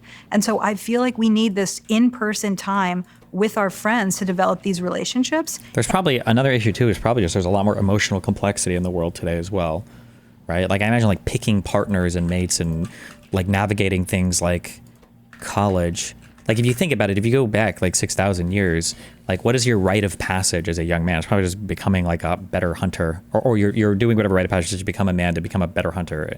And it's not like at 18 years old, 10,000 years ago, it's like, okay, well, what type of thing do you want to specialize in for the rest of your fucking life? Okay. And what hyper specific area of study do you want? Like everything was so much more generalized back then. And instead Back we in the have day. people on TikTok, people on Twitch, watching other people live their lives. True. You brought up Just two kidding. interesting Ignore things. her. When is your She's a hater. Your friend group? I have a similar group. Same eight guys I lived with my freshman year at UCLA. For 30 or 40 years, we've been kind of constant contact, email now on WhatsApp. When your friend had something bad happen to him, I think for a long time, men have weighed in and showed empathy for each other. What none of my male friends have ever done, their friend group would say, is I've never heard one of my male friends go, I'm depressed. I'm just super fucking lonely and depressed. You just don't hear that from men. I'm struggling with anger. I'm all of a sudden I have erectile dysfunction. I've never heard one of my male friends, when their mom dies or they get divorced, we weigh in with a lot of empathy, but you never hear them really open up because men are worried that if we display weakness, another man might kill us and take our shit from us, or the women aren't going to want to have sex with us. So I don't think it's that primal. I think the issue is you're just not used to it as a guy. You just don't really ever do these things. And when you don't have the experience of doing them, as stupid as it sounds, sometimes it's hard to even know like why you should. Like this sounds kind of retarded, but I remember a few years ago, I started to try to like actively, sometimes it's bit me in the ass, but I would try to like actively communicate my problems to other people to have a back and forth. And it's autistic as it sounds to say, like I learned very quickly that like, communicating a problem to another person that understands the problem that you're communicating, just that happening in and of itself, that's actually a really good feeling. It feels nice to communicate a problem to somebody and then have somebody say like, oh, I understand your problem. And that sounds like it sucks. Like just for me, I just never really considered like it seems like a waste of time. It's like, oh, actually, no, this is actually a pretty good feeling. I'm glad I talked to this person about this, you know? If you've never even had the experience of doing a particular thing, then you don't even want to do the thing because what the fuck is even the point? You don't even know if there's a benefit to it, you know? So there's still, I think, a huge inability for men to proactively talk about how they're really feeling. But I don't think I ever avoided it before, subconsciously or consciously, because I was worried about being judged or anything else. Like it wasn't even something as like primal as that, or something as like deep or dark as that. It was more just like, oh, I don't know, I've never even done it before. I don't even think about it. And then you talked about a board of directors. A great board of directors for a man in his 20s, not unfortunately, is a girlfriend. Yeah. And I'll just use personal experience. I had a great girlfriend when I was 24, and she basically said to me, if you don't stop getting high every night, I'm going to stop having sex with you. That was very motivating for me. I really liked being with a partner. Without the guardrails of a... I felt like you have to be really, really, really careful with stuff like that, though, because you don't want to... Or I don't know, maybe it does work for some people. I feel like it's not a good, or it's not a healthy trend for a relationship if your partner is essentially becoming your parent, right? I think there's good ways that your partner can motivate you, but if it's literally like you're so gross, and if you don't stop this thing, I'm not gonna fuck you or whatever. I feel like at some point you're gonna run into an issue where your partner just sees you as their child. You don't want to be stuck in that world. Romantic relationship, I think men are just, I don't want to say lost, but women create more social connections outside of a romantic relationship. And sometimes That's that true. absence of a romantic relationship, they pour that energy into friendships and their professional life, whereas men start pouring it into video games and Reddit and porn. So the fact that only 1 in 3 men in America under the age of 30 has a girlfriend and 2 in 3 women has a boyfriend, you think, well, that's mathematically impossible. It's not, because women are dating older because they want more economically and emotionally viable men. If I hadn't been in relationships that were great guardrails for me in terms of my own behavior, my own ambition, men need, without the prospect or the existence of a romantic relationship, men have worse outcomes than women who don't have. And do you agree with what I'm saying? Does the research bear that out? It's interesting because part of me where my head goes is like, are you asking women to do the emotional labor of raising men? And when you phrase it like that, it sounds really negative. Yeah. But from anecdotal experience from my own life, I've been with my husband for 10 years. I think we both really shaped each other. But like even yesterday, he texted me and he's like, I'm going to get an Uber instead of renting a car at the airport. You've taught me how to be such a savvy traveler. Like that's a small example, but it's like you really do influence each other. And I think sometimes about my single friends and how they go to bed at night and they don't have a person next to them to give them advice and to listen to them talk about their day. And I think that when we're in long-term relationships, there's an element of raising each other and building. I think there's a couple of reasons why I don't want to talk to other people about shit that's going wrong. It feels like, stop typing on my chat. I think it feels kind of good in a weird way to wallow in your own sadness, and I also feel like a burden putting these feelings on others and pressuring them to comfort me. So the problem with you saying that is, in my personal experience, the people that need to have those thoughts don't, and they just permanently wallow in their own self-pity, and they're the worst types of energy vampires to be around. But then some people that worry about doing that too much are absolutely people who should take a moment sometimes to wallow. It's not always bad to do it. And if you're the kind of person who doesn't have a lot of like self-pity moments, most of your friends will be either understanding or, I don't want to say like excited in like almost like a perverted way. It was like, oh, this guy's actually opening up a little bit to me emotionally. Like most people around you will appreciate that. Nobody's going to crucify you. This is why I never believe these stories. I know that people, Redpill especially, hate me for saying this. Like, I never believe these stories of these men who are like, I'm always this like proud, lonely, strong, silent type for my girl, and then one day I opened up emotionally and then she ditched me. Like, I don't believe that. I think most people are, as long as you're not somebody who's doing it all the fucking time in an unhinged manner, I think most people are pretty appreciative of somebody like having a moment like that and sharing it with somebody else. But building memories together and making each other better and having that investment. 1 + 1 = 3. Right. And that's why all these women that come to me and all these men that are looking for love, that want relationships, and something is happening right now where the gap just seems to be widening and these relationships aren't happening. And this is even true in teenage relationships. So it used to be that for baby boomers and Gen X, 3/4 of men had a relationship in their teen years. And now it's under 50%. And so if you start building your relational skills at an early age, then you get better and better at dating over time. But if, as you said, by the time you're 30, you haven't been in a relationship, that's seen as a red flag to a lot of people. And so I think we have a problem now, but I'm really projecting that we're going to have a much greater problem in the future. I think a real enemy of relationships and mating for people in their 20s that we haven't talked a lot about. I had Dr. Anna Lemke from Stanford on my pod talking about addiction, and something we're just starting to come to grips with. And as I read more about it, I think porn is really... Let's talk about porn. Well, Haters. personal experience. I used to go on campus. The only reason I graduated from UCLA, I graduated with a 2.27 GPA. If I graduated with a 1.97, I wouldn't have graduated. Not the only motivator, but a real motivator for me was the prospect of meeting someone. I could go onto campus, and there might be a chance I'd meet friends, be social, and possibly meet a potential romantic partner. It was very motivating. And if I'd had porn on this and on my screen, always available, I'm not sure I would have gone on campus. I would have spent a lot more time. It's possible that I'm just like, I don't understand because of my generation, I guess, and this maybe wasn't as much of a thing growing up. I've never, ever, ever felt this, that like porn is a substitute for real human interaction ever. But maybe younger people have this feeling. I don't know. It seems weird to me.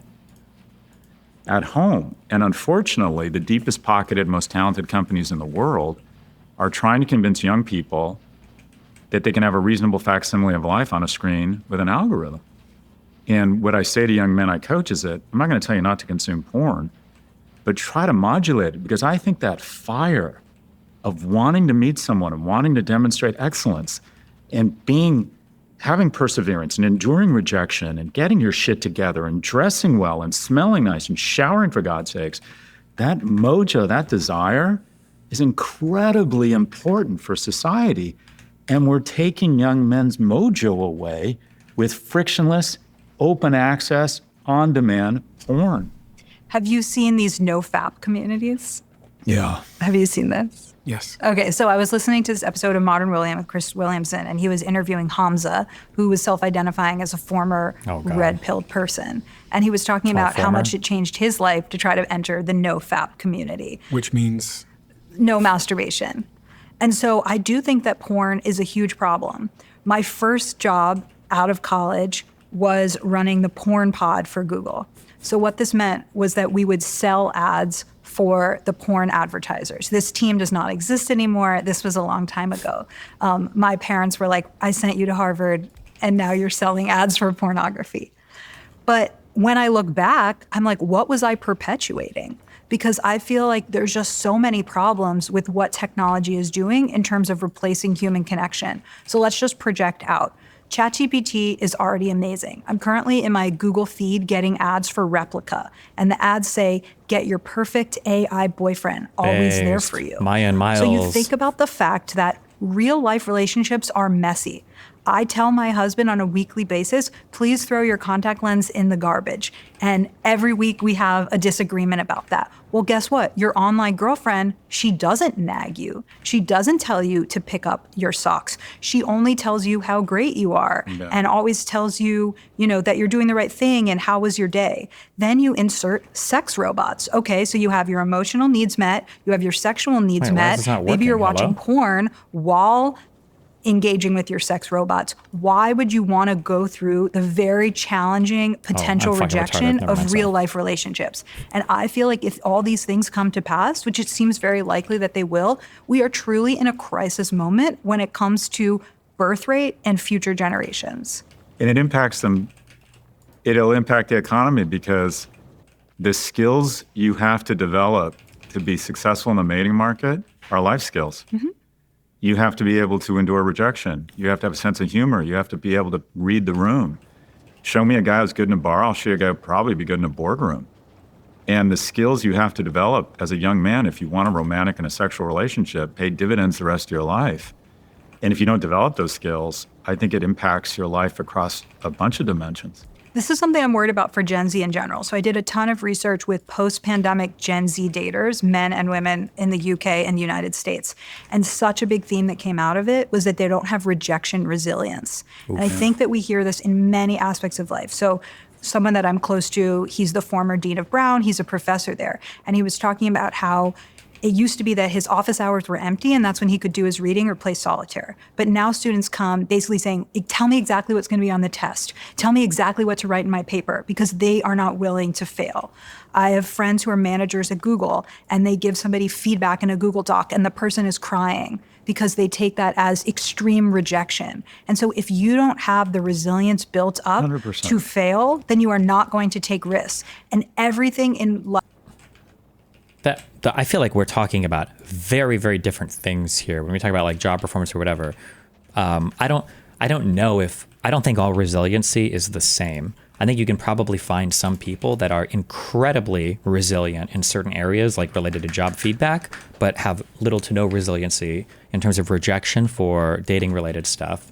I think that like if you get rejected on some job stuff, there are a lot of different reasons why it could happen. There's a lot of different ways that you can cope, and you might even maybe, depending on the job, might even be able to just say, like, oh, fuck, I did a bad thing on this particular job. But when it comes to rejection relating to dating stuff, this is like a, I think you... Attention all resident. This is... Everything is under control. Do not be alarmed. Thank you. There was a false alarm. What was a false alarm? Oh, they're about to do a fucking fire alarm test. Kill me.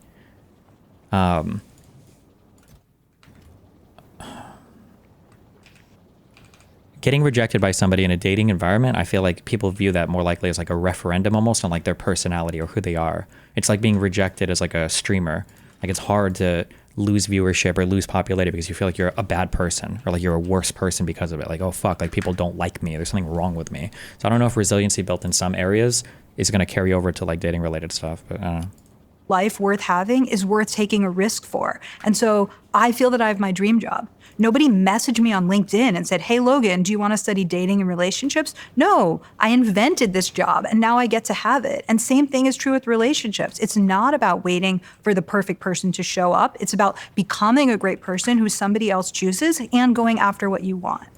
I want to talk about all of this, and specifically... It's because the word rejected is too strong. It should really be thought of as not interested. It's going to feel worse. It's going to feel bad regardless. It's no matter what you call it, it's always going to feel bad. Offer some solutions to the young, to the parents, to the boys, to the teens, to the men that are listening. We had a young man actually write in on this subject, and he said, I've suffered with crippling loneliness, and so I've spent over $1,000 hiring women online just to talk to me and to keep me company. On top of that, I've spent several $1,000s more engaging in other business with them. After doing this for nearly a year now, like consulting or? Still feel incredibly unfulfilled. And on the subject of porn, 30% of internet traffic is now related to porn, with about 80% of that porn traffic coming from men and 20% coming from women. I actually had a conversation on this podcast before about porn, and funnily enough, the top comment was, by the way, us women get porn addicted too, because it was a bit of a blind spot to me, but I think that's something that's worth acknowledging. And the stats are staggering in terms of how higher porn consumption correlates to higher probabilities of depression. What do you do about it? Like on an individual level, I get it. Try not to watch porn, but I mean, that doesn't seem like incredibly great advice, because if you're lonely, you're not getting laid, no one wants to date you for all the reasons we've talked about today. Restraint seems to be a pretty shitty solution. I'll give this one to Scott. Okay, so I coach young men. I take 2 to 3 on at any time. And I don't know if this is the right way, but it's my way. Maybe some people consume porn for different reasons. I don't know. I can never imagine, like, I'm really lonely and I have no human interaction, so I'm going to watch porn to substitute that. Or maybe it just happens naturally and people don't think about it. I don't know, it seems very strange to me, but I don't know, maybe. I'm like, you got to lean into your advantage. When you're our age, you have capital, you have more money than time. They have capital, they have a lot of time. And I ask them to unlock their screen, and I say to them, I gamble with options. I gamble. At my age, I still gamble. I preach about low-cost index funds, and I buy call options. That makes no fucking sense. It's gambling, but I know it. I watch porn. I try and modulate my use so I can put the majority of my sexual energy into my partner, but I watch porn because I want them to not feel like I'm going to judge them. And they unlock their phone. And I say, we're going to find 8 to 12 hours a week of time, of capital. And we're going to reinvest. Only 8 to 12 hours a week for masturbating? Is that enough time? Invest that capital in higher ROI investments. It is so easy to find 8 to 12 hours. I can sometimes find 7 hours or 15 hours just in TikTok. You look at screen time. I look at screen time and I say, all right, through with me. Yeah. We're going to find 8 to 12 hours. And then we're going to reinvest that capital in 3 investments. 1, we're going to start working out and getting fit. You're going to work out 3 times a week with weights. You should be able, the human male form is spectacular. You should be able to walk into any room under the age of 30 if you're a man and know that if shit got real, you could kill and eat everybody or outrun them. I need you to be strong. What if all those other guys have you as the life coach and they all also go to the gym? Oh no. Get a gun. Wrong. You're going to be more mentally healthy. You're going to be kinder. Look at the people who break up fights at bars. They're big, strong men. Look at the people who defend their country. You want to be strong as a man. It feels fucking amazing. Testosterone, your bone structure, your muscle mass, it's amazing. Lean into that. We're going to get strong. 2, you got to start making some money. And the kids are, to be honest, the kids I'm coaching are really struggling. These are kids at home at the age of 23 with their mom, not getting along with their mom, nothing going on. If you have a phone, you can make money. I don't care if it's Lyft, TaskRabbit, because you get a taste for the flesh. And the way to start making a lot of money is to start making a little bit of money, because you start to figure out the economy. How could I make more money? Maybe at some point, could I buy a car and hire a driver to be an Uber? What is the way, could I get a certification in plumbing? You start figuring out, and you start getting your greed glands get going. Oh my God, it's awesome to have money. I can go out, I can go to a concert. I don't know the age of the men he's coaching, or maybe they already go to school. I guess I don't know. Maybe it just depends on the person. Nathan tried to ask me about this recently. He's like, oh, I think I want to get a job. I don't know I don't know how you communicate to kids. I shouldn't even communicate to Nathan this way because it wouldn't work for me. But I'm like, listen, bro, if you want to do good in life and you're under the age of 18, holy fucking Christ, okay? Every extra second of your day, just fucking pour it into school. It will pay off dividends. You do not realize this right now, but when you are 18 and you start applying to colleges, or when you're 22 and you're graduating with a shit degree, you're going to hate yourself. Oh, he said it was for 23-year-old guys? Okay, then maybe it's different. They already passed the education point of their life, sure. Yeah, never mind. Yeah. If you are a kid, if you're listening to me and you're under 18, oh my fucking God, 30 minutes a night more for school, okay? Whatever the just holy shit, it will pay off in dividends. You are in the only time period in your life when you can, just invest in yourself. You don't have to worry about any other bullshit. Or, you have to worry about the ordinary bullshit of coming into adolescence and all that bullshit. But, do it. Jesus Christ, do it. At what age does that end? The age that ends is the age when you have to wake up and do some fucking lame-ass bullshit because you have rent to pay. And that's the rest of your life, okay? It gets those greed glands going. And then the third thing we're going to do is we're going to put ourselves in the company of strangers in the agency of something bigger than ourselves twice a week. Church group, softball league, nonprofit, charity, whatever it is. And then 3A, and I've just started doing this. I've only done it 2 times. And it's an exercise, and it goes to I think no is the way to success. Show me someone who's successful, I'm going to show you a shit ton of no's. I ran for sophomore, junior, senior class president, lost all 3 times, decided to run for senior class president, lost. I applied to... You couldn't have given this advice 6 years ago? Yes, I could have, and I would have. I would give this advice at literally any point in life, and I would find a way to go back and abuse myself until I would take this advice, because I know I wouldn't listen to it growing up, but yes. 38 jobs, I got 1 offer, 9 schools, rejected by 7. My whole life has been about no. And that's why I'm successful, is I was always able to endure it. So I say to them, this is what I want you to do. I need you to go up to a stranger at wherever we're doing, church group, Writers Club, whatever it might be, education, continuing education. And you're going to ask them out for coffee. It's a friend. Hey, what are you doing? Do you want to watch the game? Do you want to watch the Liverpool game this weekend? Let's go to a bar. If it's a woman you might have an attracted to, hey, try and get a rap going. Would you like to have coffee? And here's the... You're going to say 30 minutes more learning skills. It doesn't have to be in school. I guess, but you have to be careful what skills you're learning, because the whole grind set culture kind of mind fuck people on this. It has to be a marketable skill.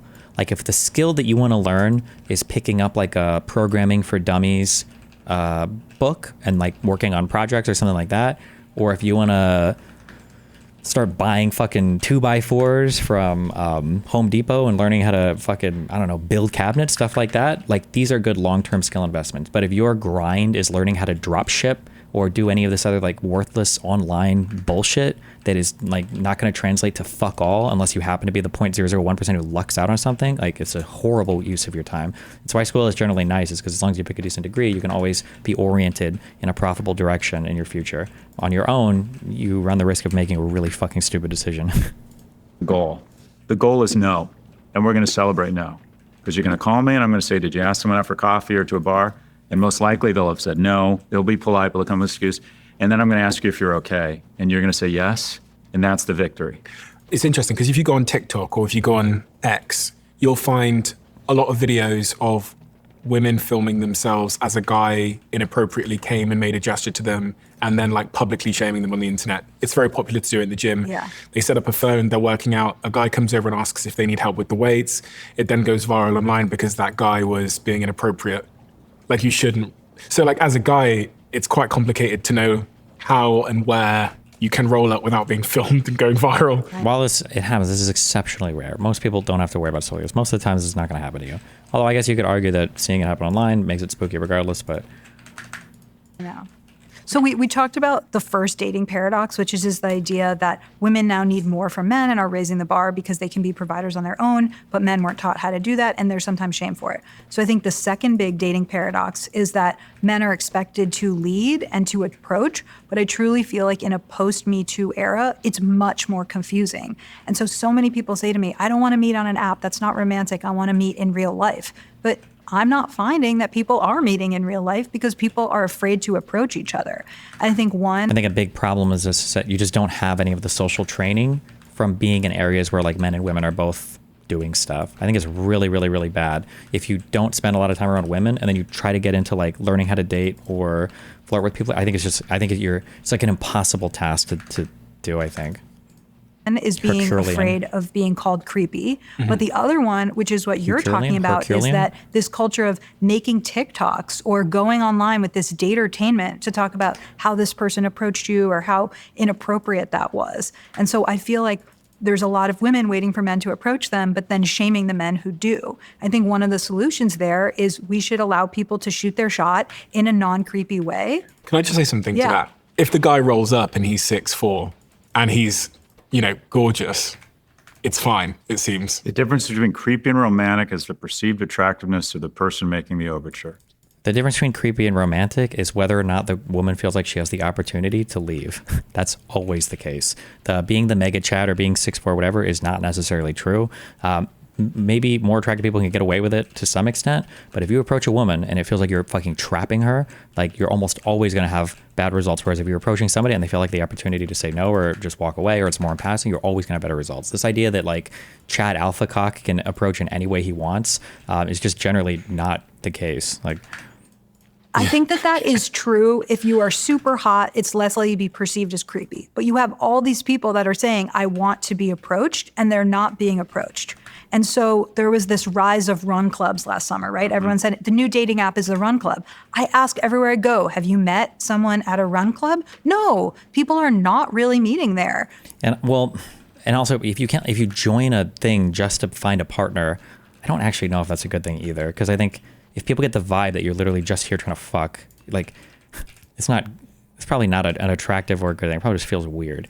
Like if you meet somebody at a club thing like this because you guys share the attraction legitimately, then that's probably a much easier way to meet somebody than just like, oh, hey, what's up? I joined this because I'm trying to fuck you. Like, you want to hang out? It's like, okay. So since 2017, the number one way that people are meeting is online. Right. Hinge is setting up a date every 2 seconds. This is where the dating is happening. If people want more things to happen offline, they actually have to approach each other. And I'm just not seeing that happen. But that's not singly true. If some horrid-looking archetype came up to a woman and asked her out in the gym, she has plenty of opportunity to leave. The guy is just creepy, e.g., exceptionally unattractive. But that's my opinion. Well, it's if your way of hitting on a girl at the gym is you're like passing by and you compliment her because you say she looks good or whatever. I mean, it depends on. We can go into how you compliment somebody too. It's a lot different than if a woman is on a machine and you walk up to her and you compliment her and then you take the machine right next to her. Like I don't know how to explain this. As a guy, I don't think we think about this very often because men don't really have physical space in the same way. The only time a guy is like super aware of his physical space is when he's with a confrontational man or when there's a gay guy in the area. But women are very aware of this all the time, especially when other men are involved. And if you try to compliment a woman in an area where you're going to remain fixed and she's going to remain fixed. When I say she can't leave, I mean, you don't want to go to an area where she has to like retreat, but there's just it's an electrifyingly different feeling. I mean that in a negative way versus a guy give you a compliment, like passing by. You can't go to some place and park yourself next to somebody, because then it doesn't feel like you're giving a compliment. It feels like you're taking them hostage with words that you've said, and now they have to return it in a certain way, or there's going to be a huge fucking problem, and they know that you're going to follow up with more, and it's just like, that's a horrible, horrible, horrible feeling. Yeah, it's not good. My understanding is the majority of women still expect the man to take. Okay, I don't want to roast you, okay, because I've asked. Listen, I don't know how many women are left in my audience, okay? I'm going to say this politely. Hold on. Advice from a woman. Talk to women with the goal of making a friend. If more happens later, great. If not, you made a friend. Absolutely do not ever do that. Don't ever do that, okay? Because if you talk to a woman like a friend and you're trying to gear yourself towards either being in a relationship or hooking up, you're setting yourself up to be mind-fucked. You're setting her up to be mind-fucked. And you might even miss opportunities, and you're mind-fucking the whole situation. If you want to bang somebody, you want to date somebody, I'm not saying you have to say immediately, like, hey, what's up? I like your tits. I want to come on them. I'm not saying you have to like be that forward. But if you set up somebody to just be your friend and then you just are their friend for a long time, there's like the issue is that you just don't want to do that. It's just not a good idea. You're setting everybody up for disappointment, I think. Seeing that happen. But my understanding is the majority of women still expect the man to take the initiative. Absolutely. And this is one of the most frightening stats I've seen. According to Pew, more than 50% of men between the ages of 18 and 24 have never asked a woman out in person. And I just find that so just upsetting and rattling, because that means they're either not asking people out or they're asking them out online, where quite frankly, they can't demonstrate any sense of excellence. And I think the beautiful thing about human sexuality is sometimes you don't even know why you're attracted to someone. You like the way they smell. This is one of the reasons why I think online dating apps are so bad, and why trying to select on criteria is so bad, is because there's a whole class of people or a whole type of person that you could end up attracted to because of a variety of things that you don't fully understand. This goes for men and women. And the idea of being on an app where you can select like 52 different checkboxes to figure out like the perfect person. Like there might be a guy who's 5'6" that you would really like, or there might be a girl who's chubby, or there might be a person who's black or Asian or white or whatever, or you really don't know until you're out meeting people to get a better feel for it. Now they're funny. And that happens in person. But we need more third spaces, more places people can meet. And also, I actually think it would be helpful to have in the senior year of high school a class called adulting, where amongst other things you teach them about the interest rate on a credit card. Little things. Yeah. My kid can do integers and he doesn't understand the interest rate on his credit card. And also, quite frankly, I think young men need guidance around how to express romantic interest while making the other person feel safe. That's safety. And also that if you express romantic interest and ask someone out for coffee and they say no, then you leave. You're both going to be fine. Oh, that too, yeah. You haven't committed a crime against humanity. As long as you're respectful and you don't make the person feel uncomfortable. But men aren't even asking women out. Everything you're saying is what I'm seeing. So I was talking to this incredible 16-year-old girl who built this. I do think it's a bit of a, obviously we live in a crazy Me Too world. But I do think it's a bit of a cope for, to say oh, the reason why men aren't asking women out is because they're worried about blah, blah. No, it's because of a whole bunch of things related to being socialized with, even being able to talk to women. That's just like a rando excuse. Like you talk to some dude who's been in his home playing League of Legends for 15 years straight, and this guy hasn't seen the sunlight in a decade, and you're like, why don't you go out and talk to a woman? And he's like, I'm worried I'll get Me Too'd, I think. I was like, really, bro? I don't even know if you can get close enough to a girl for her to accuse you of anything. Let's get to the point. You getting Me Too'd would probably be an improvement, okay, from your current social situation. So let's go out and talk to people and learn some social skills, and we'll go from there. This AI chatbot called Ask Elle, and she's taken all the relationship science research that she's seen, and she's trained this chatbot, and she's trying to help teens get safe and empowered dating advice. And I asked her, what is the number one question that you're getting? And it's how to ask someone out.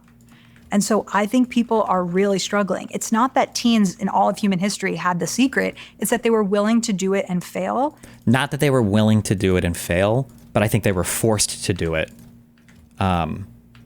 Like you just had to. God, the internet is so fucking bad. Like, I'm such a fucking nerd. If you saw pictures of me in high school, they're probably on my Facebook. Like, I'm such a fucking nerd. And I was a nerd in high school too. Like, I played video games. I was a hardcore Star runner, all this shit. Despite that, like every Friday, Saturday, I was always going out to like friends' houses where there were guys and girls all the time. Like, I had a social life. I went to an all boys high school, but I never missed a school dance.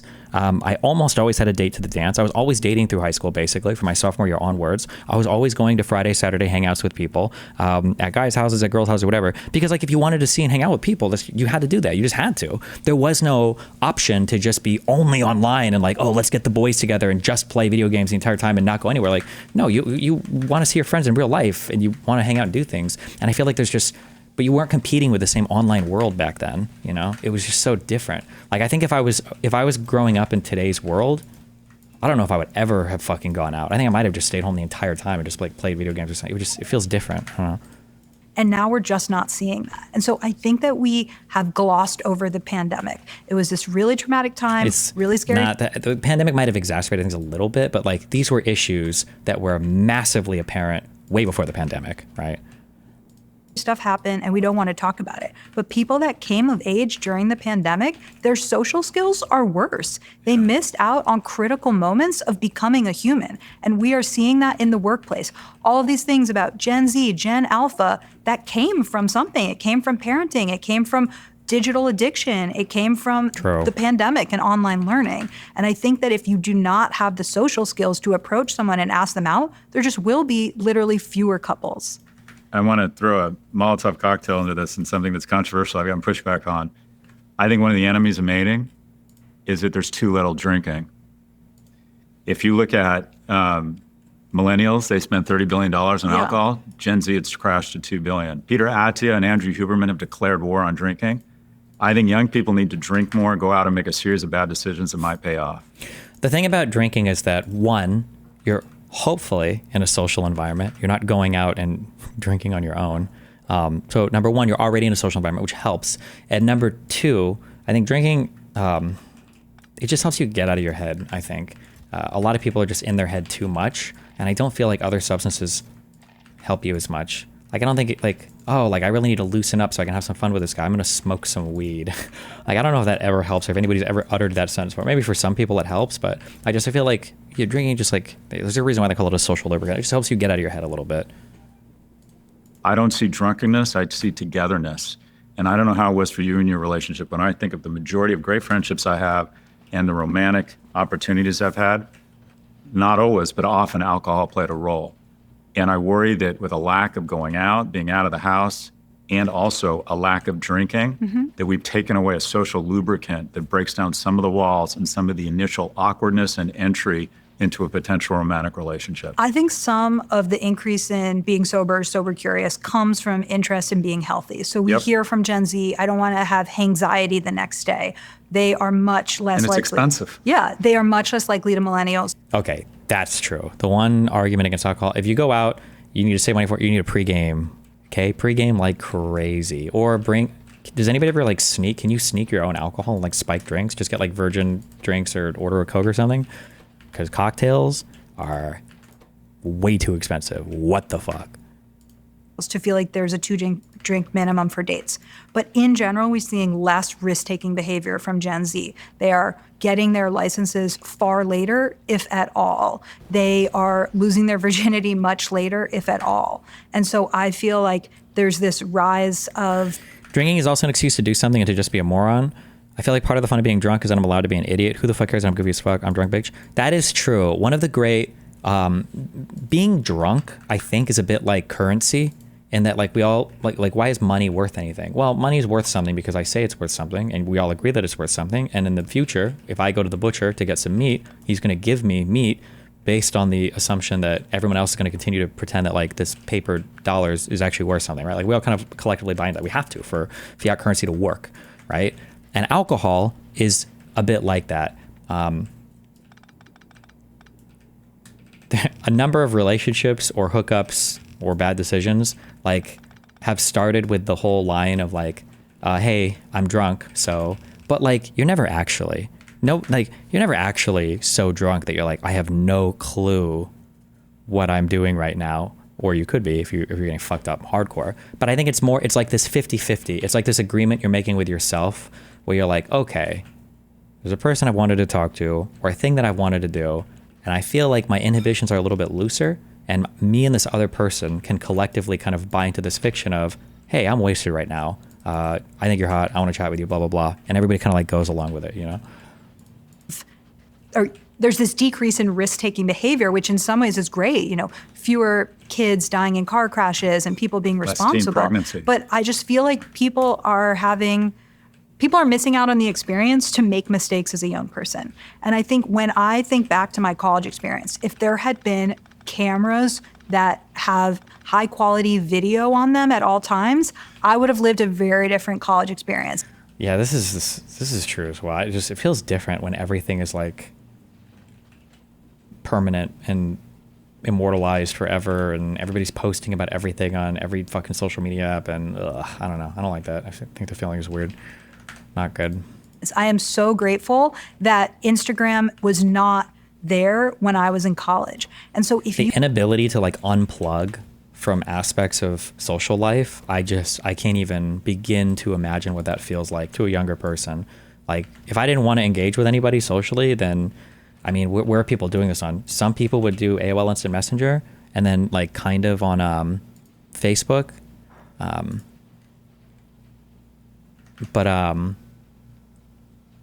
Like that was it. There wasn't this expectation that you were on every single app, you know, posting pictures and stories and communicating with people like fucking constant. Like texting was just starting to become a thing. Like, ooh, that just seems like a really shitty feeling. I don't like that.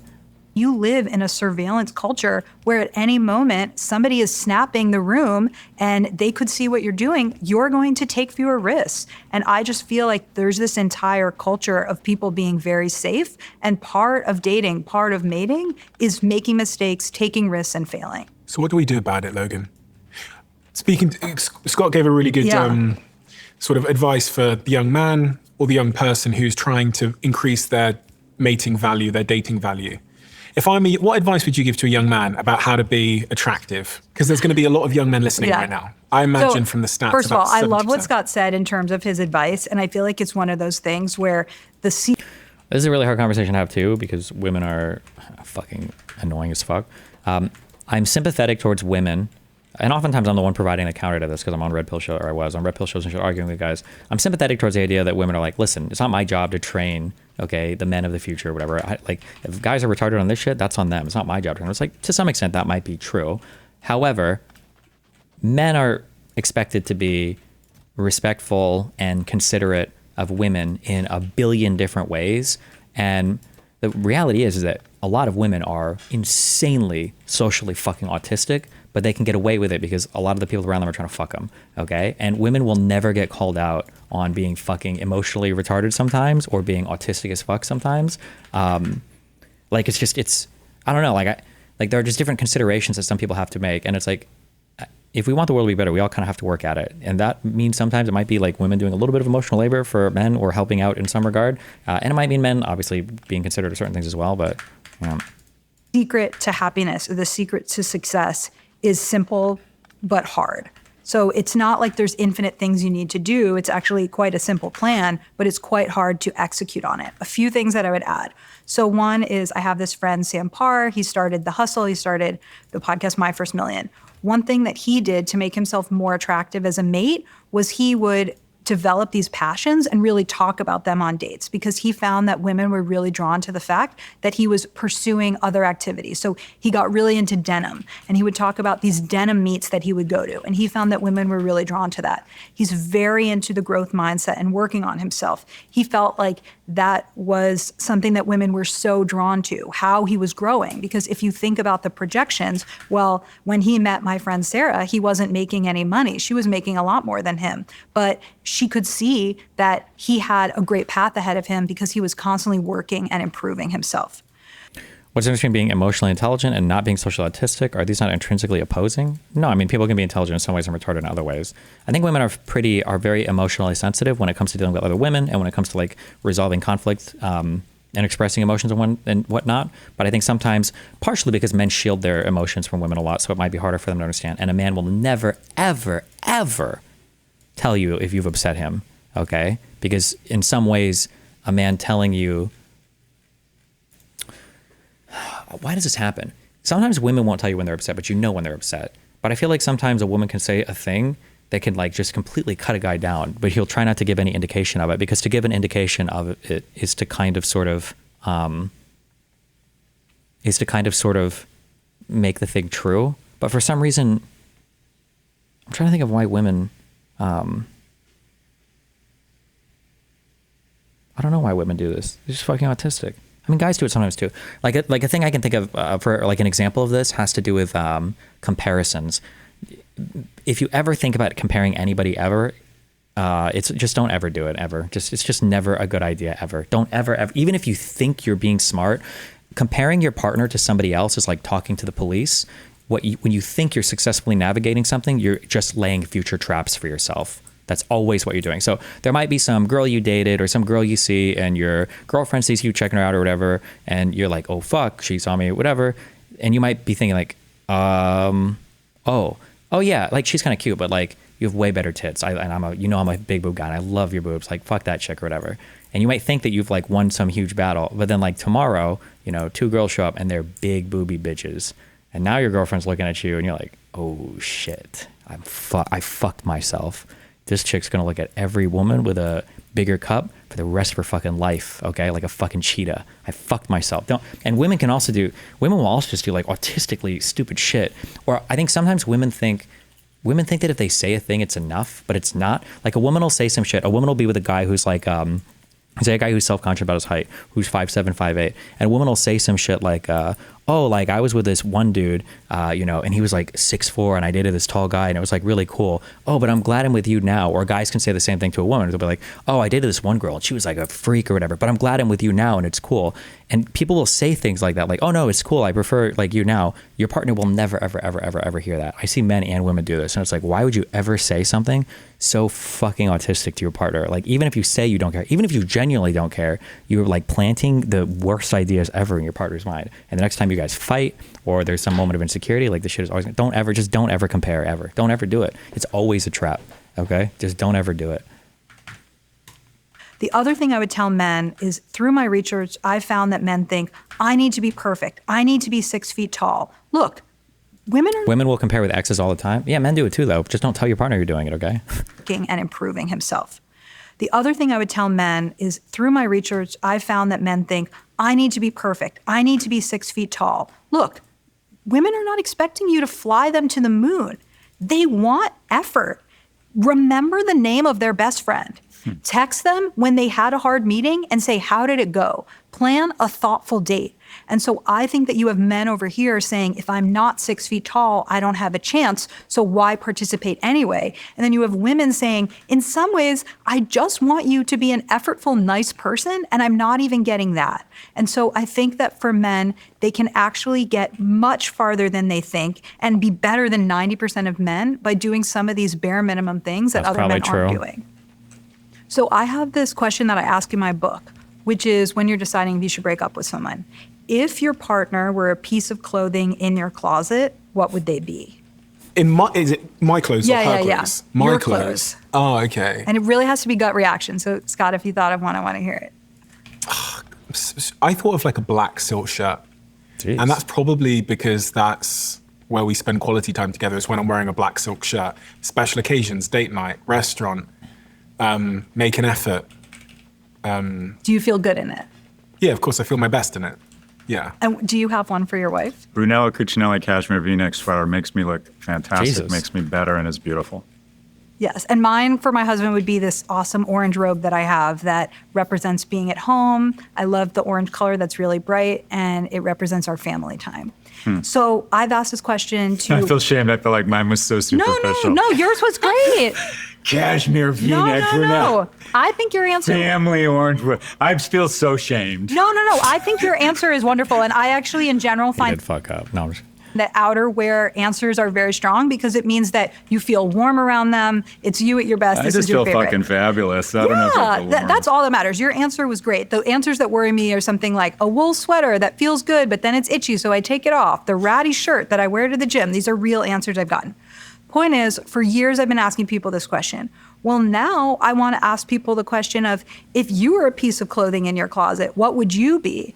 And I feel like we spend so much time saying, I'm looking for this in a partner. This is the checklist. Well, look in the mirror. Do you have those traits? And so for somebody who says, I'm a ratty sweatshirt and it's not the thing that I would choose to wear, well, then work on yourself. And so I feel like there's a lot of feelings of, I'm going to relation shop. I'm going to look for a partner the way I look for Bluetooth headphones. Well, a lot of that is about breaking people down into these parts. And I feel like we should spend less time thinking about the checklist for a partner and more time thinking about, who am I, and am I somebody who would be chosen?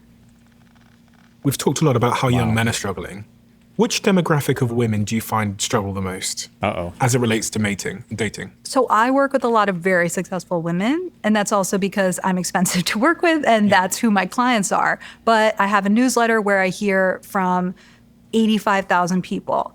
And so what I'm hearing is that a lot of women are saying men are intimidated by the amount of money that I make. They say that they're not going to be, but the more successful I become, the more threatened they are. I'm just talking to tons of women, personal friends. I feel like at my house, on one side of me and then two sides over, are women who are having babies, they call it like single mother by choice, where they literally were just like, I can't find a man and I want to become a mom, so I'm going to do it by myself. Yeah.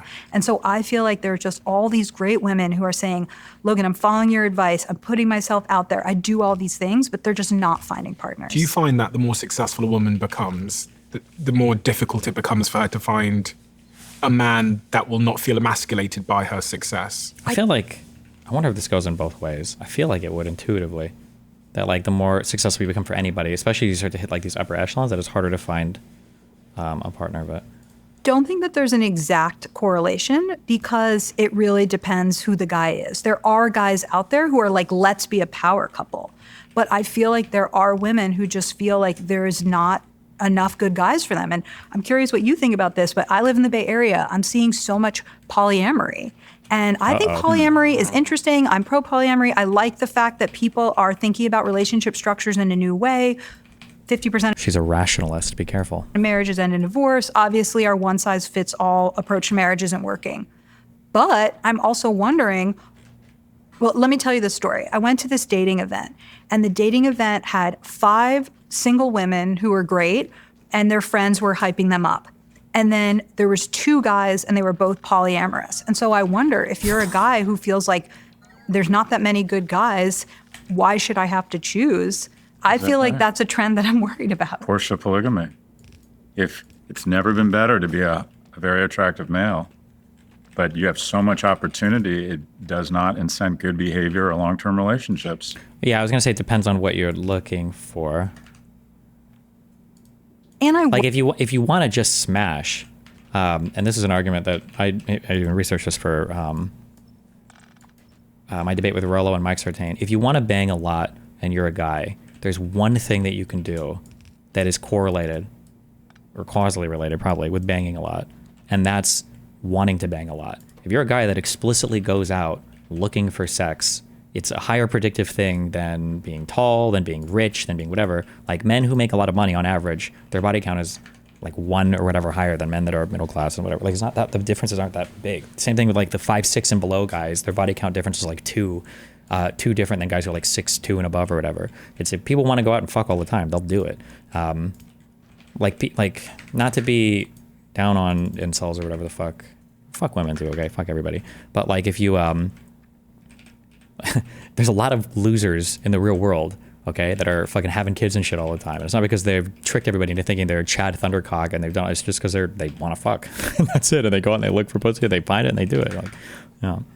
Work with these guys, and you might think that they're the happiest people in the world. They are having sex. They are getting a lot of attention, but they're suffering from decision paralysis. And these are some of the guys that hit 40, 42, and they haven't gotten married, they don't have kids, and they sort of are like, why would I ever settle down if I don't have to, or I'm gonna wait as long as possible, but they don't understand the opportunity cost, which is building a life with someone, having kids every year. Well, I would say you would actually turn that question then back to the woman, because like I said before, I think men are having a big problem figuring out like what's the value proposition for being in a relationship with a woman.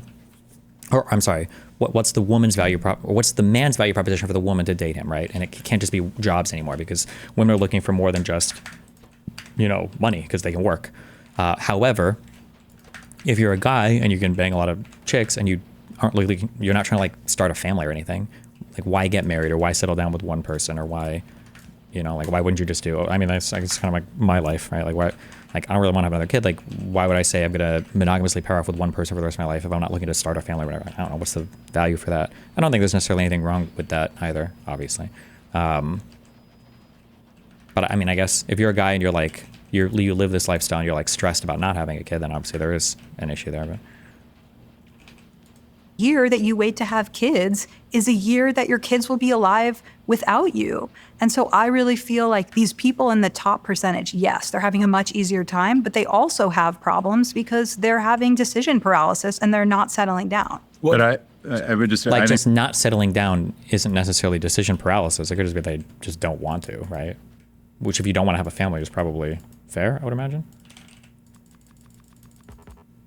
The reality, though, on the ground is that if you're a high status male, you think age is on your side. And it is. And because the reality is the math is just unfair to women. It is. Because if you're a 30-year-old male making really good money and it, relative, like just not unattractive, at 40, you're going to be even sexier. Your sexual currency goes up. I do think that there's a point where it starts to go down, and I've seen that with my coaching clients, and part of that is just how the dating apps work, that if you are an attractive woman and you set your age maximum at 40, I do see that those men see diminishing returns after. Yeah, people will make this thing out to be more than it actually is. The reality is there's a certain type of girl that's willing to be, like 22 and date a guy in his like even 30s, 40s, 50s. Like this is not the norm, and you're probably not selecting for in general like the healthiest. These are just not. Yeah, this is not the norm, and I don't think it ever will be. After that age, well, especially if they haven't ever been in a long-term relationship. Right, then that is seen as a clear red flag. If you're looking to take the next step in your tech career, you'll want to hear about our sponsor, Intuit. I do. I've always believed that if you want to do your best work, you have to put yourself in the right environment. You want to work with the best. You want to work with the best technologists who are leading innovation with data and AI. And this is what you can expect at Intuit. They're growing their tech careers, building an AI-driven expert platform that connects people to all the money they deserve. That's the cutting-edge tech crazy. they are developing in products like TurboTax, Credit Karma, QuickBooks, and MailChimp are helping around 100 million customers and businesses put more money in their pockets. Having a mission-driven culture is something I really align with because it's all about solving complex customer problems with rapid experimentation to move faster. Quite similar to the culture I want to foster at my companies. If this sounds like you and you want to grow your tech career working alongside the best, check out intuit.com/careers. They also offer hybrid work and a very inclusive culture with offices in Atlanta, New York, San Diego, the Bay Area, Toronto, and around the world. Head over to intuit/careers to explore their opportunities. No matter where I am in the world, it seems like everyone is drinking matcha. And there's a good chance that matcha you're drinking is made by a company that I've invested more than 7 figures in, who are a sponsor of this podcast called Perfect TED. Because they're the brand used globally by cafes like Blank Street Coffee and Joe and the Juice and many, many more. Not only can you get Perfect TED matcha in cafes, but you can now also make it at home. Much cheaper. In seconds, using our flavored matcha powders that I have here in front of me.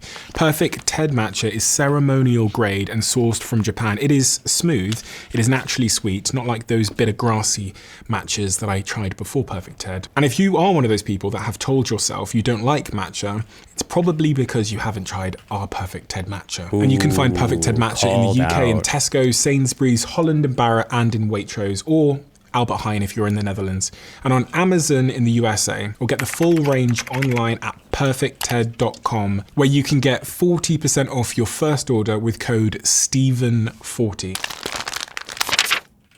What role does feminism and the rise of feminism play in all of this? Because I've had people on my podcast. I think actually our last episode we published was a lady who's a child psychologist. She's been that way for 3 decades.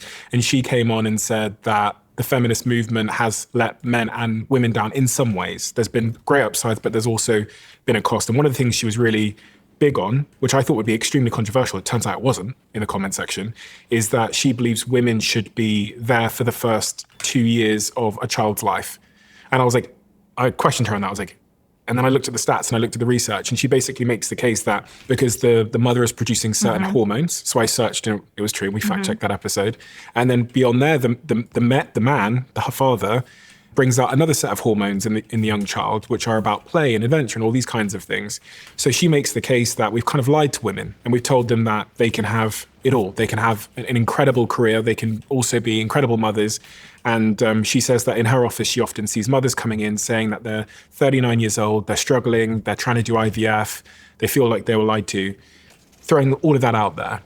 I'm going to This is, unless maybe the future ends up disagreeing with me, this is a massive cope that needs to die as soon as possible. I don't know if it's men telling themselves this cope or if it's women who are happy in their lives telling themselves this cope. But this idea that there are all of these single women who are, you know, working hard and traveling through their 20s and 30s and banging random dudes and like having fun and chilling, who are like, oh God, I'm 35 and I wish I would have spent my whole life instead taking care of like a 2-year-old. And now I would like, I don't think this is borne out anywhere in any sort of data. I think this is like the most massive cope in the world. And the idea behind this cope is that like, if we can just convince women that they're going to be miserable, then they're going to change their mind. They're going to finally go back to the lifestyles we want to. I don't know. Maybe there will be some data showing this, or maybe there is. I just haven't seen it yet. But I don't think. I'm sure there are some people that regret their lifestyle. I'm sure it happens with men and women. But this idea that there's this huge group of women who, the modern woman is like horrified at the potential life that she lost. I don't think it's true. quote Scott to Scott, which is you can have it all, just not at the same time. Yeah, I don't. You know, we can talk about what is the best hormone balance and brings out the best in kids, and then there's the real world. And my partner was working at Goldman Sachs with 2 babies and getting up at 5 a.m, and it was hell for her. And at the same time, I was struggling with trying to get economic traction because my whole identity as a man, I'm not proud of this, has been defined by money. So is mine. I don't think men say this enough. Like, yeah, of course.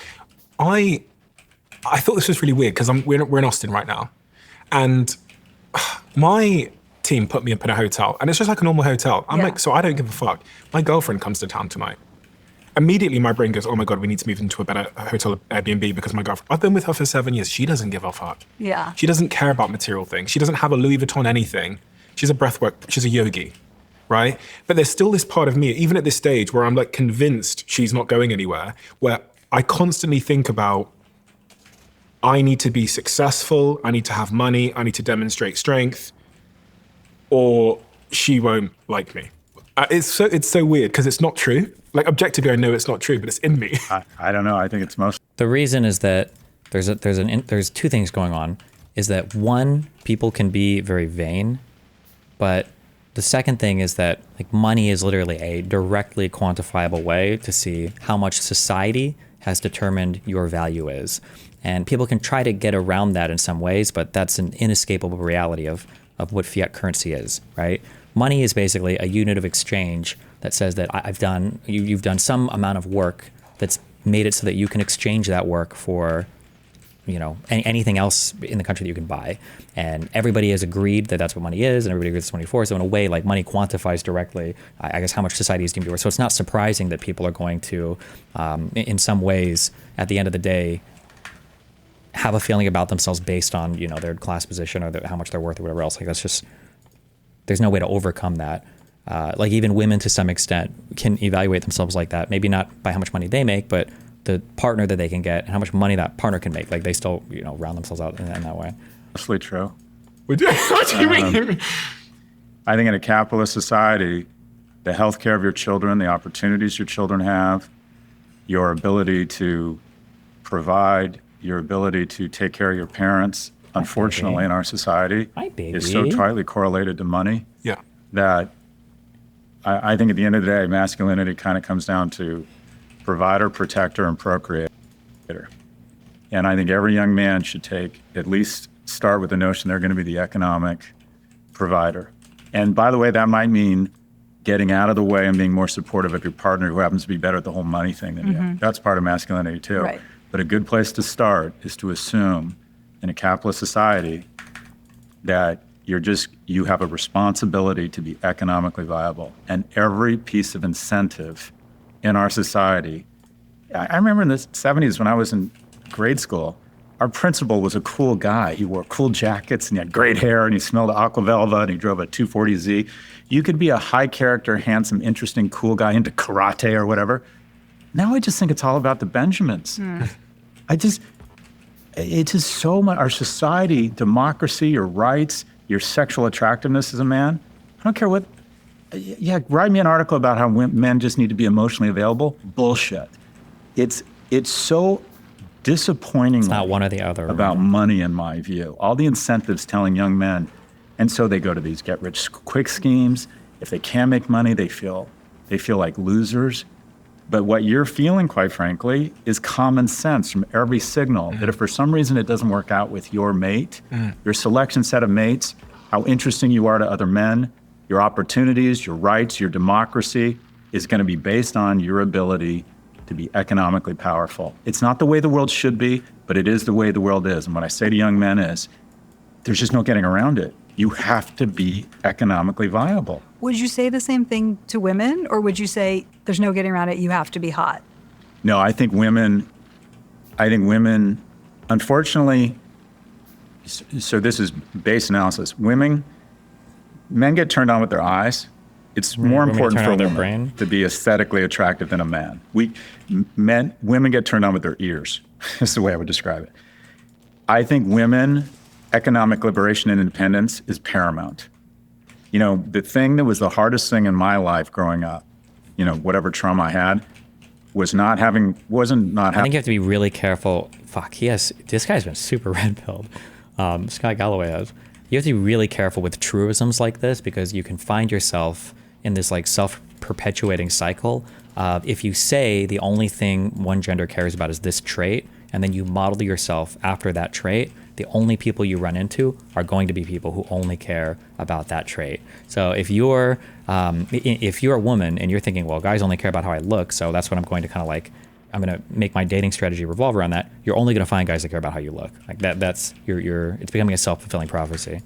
Having a dad in my life, it was me and my mom didn't have any fucking Same thing money. with men. If you're a guy and you think like, well, women just care about the amount of money you make at the end of the day. Like, I think that's all they care about. And so the way that you like navigate the dating world is to be flashy with wealth and to try to be a show off as much as possible to demonstrate your value, whatever. You're only going to find women that are looking for those traits because every other woman's going to be turned off by what you're showing, basically. Money. And it was humiliating for us. It was very hard on her. It was emotionally very trying on her because she felt like she was failing as a mother. So I think women making a lot of money is a collective victory of our society. It is hugely important and wonderful. We should do nothing to get in the way of that. That doesn't in any way, though, obviate the fact Makes it harder that for a men. man's opportunity, sexual currency, and place in our society is almost going to have an R of 1, regardless of how many subscriptions to the Atlantic or the New York Times you have, of his economic viability. And I think it's gotten worse. I don't think you used to be able to, if you were a high character, kind of cool, interesting, nice guy who was a principal at a junior high school, you had sexual currency. Now I think you can be a fucking dipshit, but if you've sold $10 million in Dogecoin, you can get laid. I think this is absolutely not true. And when you look to communities that say stuff like this, like they're just not generally in. Like who did it? It's this guy that I fucking hate the dude, but he's almost like a neo-Nazi online now. I don't remember what his name was, but he posted that meme of like, is it Joffrey opening the book in Game of Thrones for all of the heroic exploits of the Kingsguards, and it's all the names of basically every single red pillar, and it's like unmarried, unmarried, unmarried, unmarried, unmarried, no kids, unmarried, unmarried, no kids, unmarried, and it's like, oh, what's going on here, Like, these people should be overwhelmed with positive relationship choices to start a family and all that, right? But they're not, right? I don't think it works this way necessarily. And it's just getting worse because our capitalist economy is providing so many advantages solely based on money. And it sends the wrong signal, but I just tell dudes, you have to be economically viable. And some of that is just having discipline around saving money and showing that you have your act together. Maybe you don't make a lot of money, but I'm responsible. I'll be a good mate. I'll be a good partner. Maybe you're making more money than me, but I'll bring discipline. Something about just hooking up here, no? Well, if it's just hooking up, you don't have to have any money or anything at all. You just have to be cool. What do you mean? I think for fucking, it's pretty. If a guy wants to fuck, he'll fuck. That's it. That's what it is. Know how to fix shit. I can be a good mate. But one of the things I really am worried about in America is just everything has become about the Benjamins. Character is being squeezed out by money. God, that sounded awful. I want to ask you, have you ever felt what Scott describes? Have you ever felt that your sort of sense of self-worth equates to how much money you have? Because What's your explanation of Andrew Tate having a girlfriend post-sex crime? People will cope with the Tates on both sides. Red pillars will cope and say, oh, it's because they're wealthy and they've got all these successes and blah, blah, blah. And people on the left will cope and say, oh, it's because they're abusive and blah, blah, blah. The reality is that if you watch Andrew and you watch Tristan and you listen to them talk and you watch, they're funny dudes. They really are. They both are. Andrew and Tristan will say shit that can make anybody in a room laugh. These guys are just insanely fucking charismatic. If you were to take 10 men and you were to give them all the wealth and all the status of Andrew and Tristan Tate and send them into a bar, and you were to give Andrew and Tristan like a normal fucking set of like an Adidas track pants outfit and say, you can't bring up money a single time, like Andrew and Tristan, I don't know about Andrew, probably, but Andrew and definitely Tristan, they will clean the fuck up every single time. They will clean up. Look at John Zerka as a fucking loser in every single sense of the word. And he is tall and handsome, and that helps, but bro, he's so like naturally charismatic and funny and effeminate when he needs to be. Like these people just clean up because they're insanely charismatic. It doesn't matter how much status or success or wealth they have. Felt that. I don't think I as much have money equals identity and self-worth, but I do think for many people, there's a sense that money equals security. What am I building? So we're all I don't know what the chasing fuck that I'm here dollar, for. which is security. Okay, but I think for men, it's much stronger. I don't relate Spent to all what day you're on this talking fucking about. planet for no reason. Yeah, so this is, I've never actually asked a woman this before, but it's the number one topic of conversation in my group chat with my boys is how much are we working Saturday and Sunday to make more money, make ourselves more successful. And then one of my friends, who's not in my group chat, but one of my extended friends went through financial hardship. Not in the group chat. And he's in the lead up to starting a family, etc. And he went through a moment where he was going to be declared bankrupt. And he was inconsolably depressed. His partner was fine. She was kind of like, we'll get through this. But he actually said to me, he goes, I've never felt more worthless. And that's something that I've heard echoed by many men who go through sort of economic, financial roller coasters. And that was actually one of the stats in that report, the Lost Boys report. Richard Reeves talks about this. I think that's actually where it comes from. So Richard Reeves says that the number one cause of death for young men under 15 is suicide. And that men in general, the things that they describe in their notes when they commit suicide are these words, worthless and useless. And so if men feel like their identity and their value and their worth comes from money, when they don't have money or they can't be a provider and they're sort of on the edge of society, then they're literally opting out, sometimes with their lives.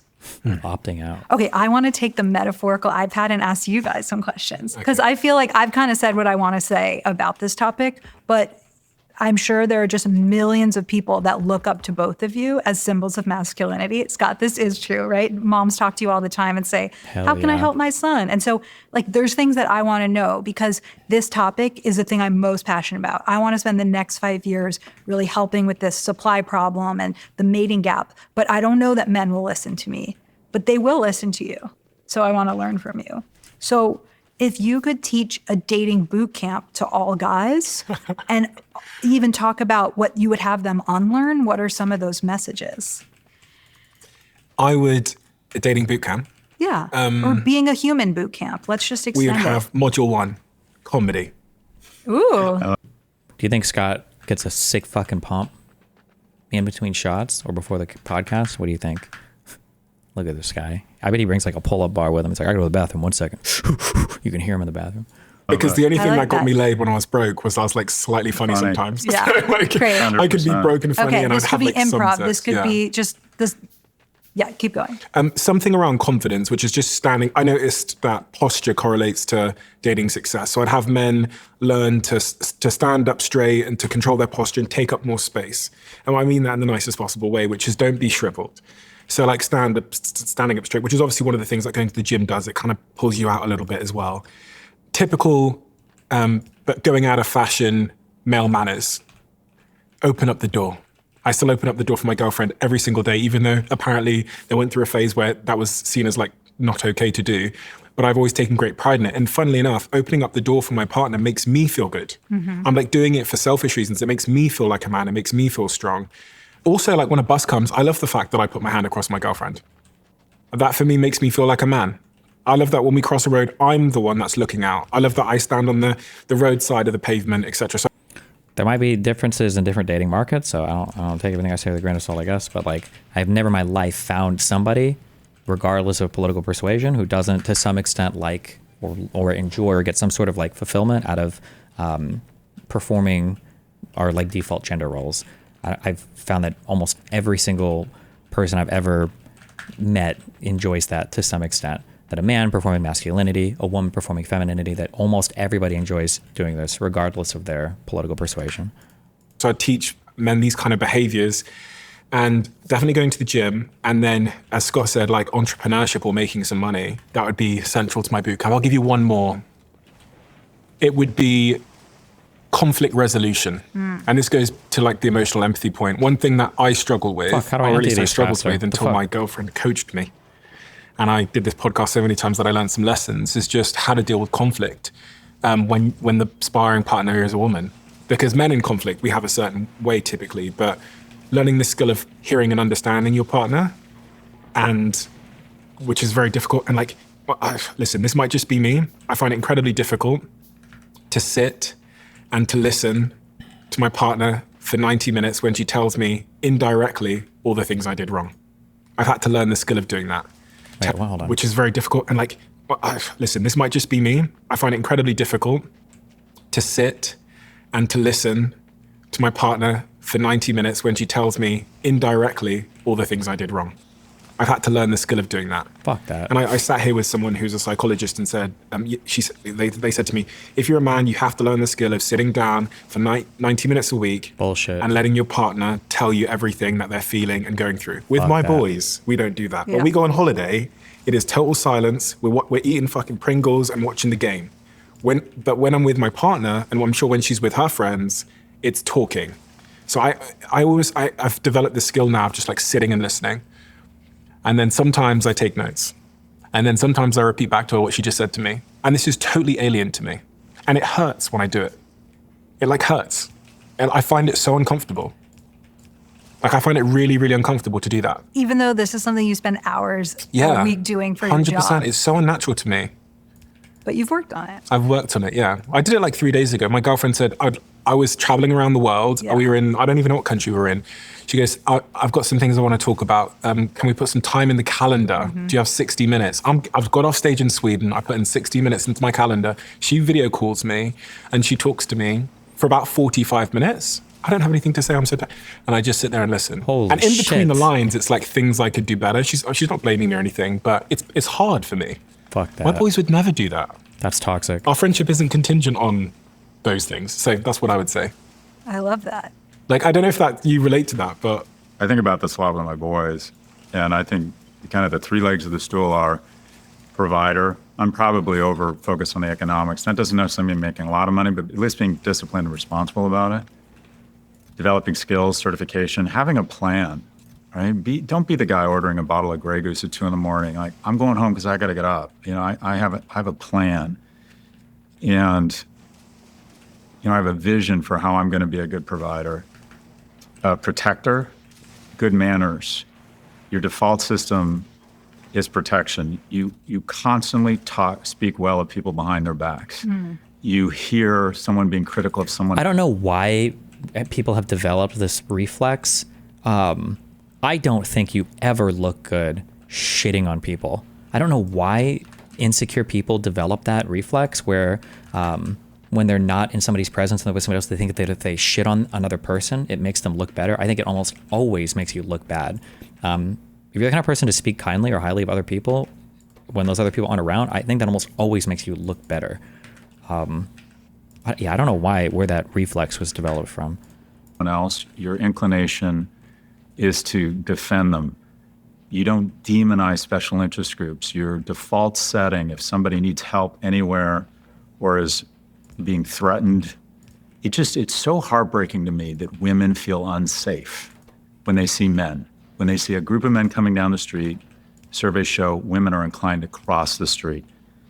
And it just feels like from an early age, men need to be taught anyone smaller, anyone more vulnerable than you, anyone in a special interest group, your default is protection. That's what men do. Think about masculinity, a soldier, a cop, a fireman. What do? At the end of the day, they protect. That is your default operating system as a move to protection. And then procreator. I think you should want to have sex. I think you should be willing to take risks. I tell my boy. That's a risky couplings of advice there. I think you should want to have sex. I think you should be willing to take risks. Based. I tell my boys, I did this for a while, they can't get back in the house unless they talk to a stranger. And my oldest, no problem. Hey, what's going on? My youngest, not as easy. Just go up and pet their dog. I think there are so many men out there that have no willingness or ability to open, to just say hi. Where are you from? To just open and to want a romantic relationship is a wonderful thing. There's nothing wrong with that. Modulate your porn. Decide. I'm going to jerk off to Asian Ask stuff yourself, today. would you want to have sex with you? Get strong, get fit, get your act together, smell nice, groom. If you can't dress Stepsister well, find incest? someone who can dress you, and initiate contact and want to have a relationship with someone. That's a wonderful thing. That mojo is the most purposeful, wonderful thing in my life is that I'm raising two patriotic, decent men. And it started with me really wanting to have sex with this woman I saw at the pool at the Raleigh Hotel, right?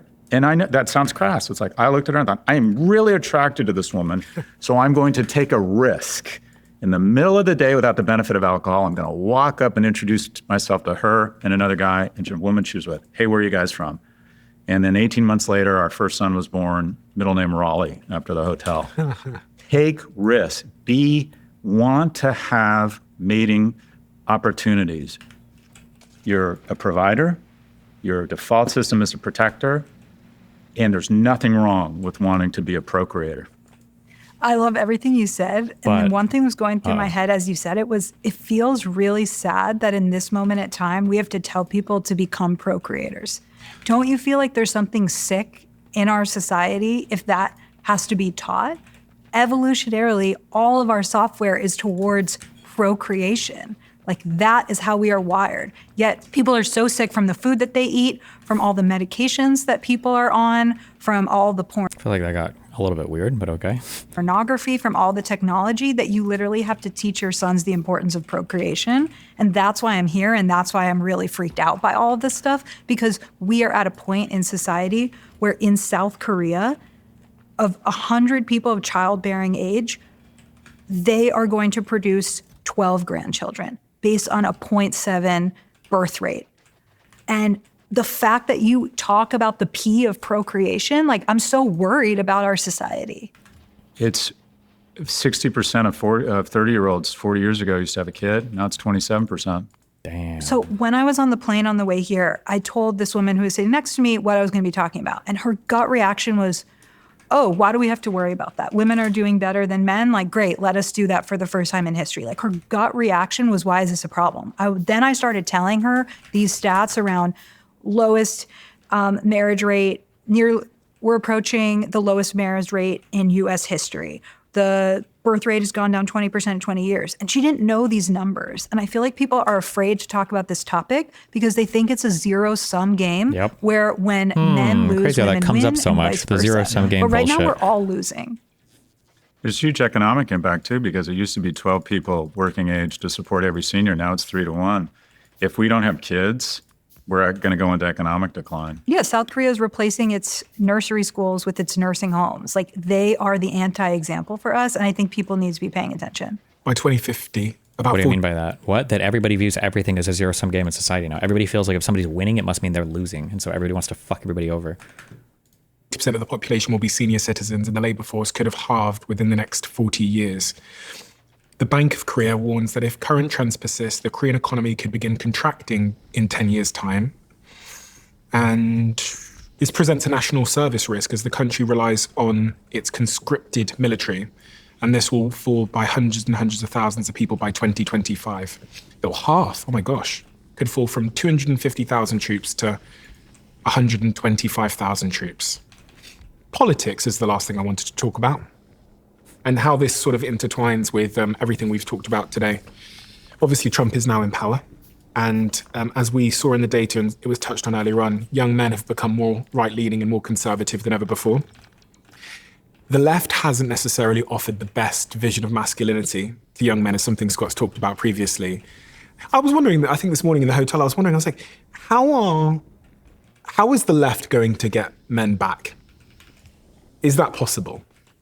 Because the vision of masculinity, this is something Scott's talked about, that the left portrays is not, doesn't seem to be in line with all the things. Wait, real quick. I need to grab some food and go to the bathroom. 1 sec. Oh boy. Things we've just described that we feel intuitively as men, the things we think are important, like economic viability, being strong, you know. I'll let Scott go first.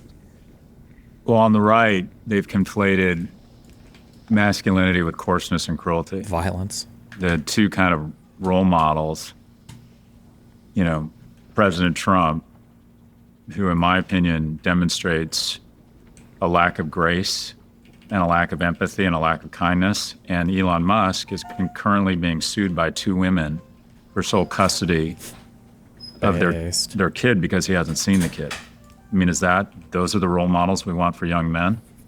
And on the left, their vision of masculinity is act more like a woman.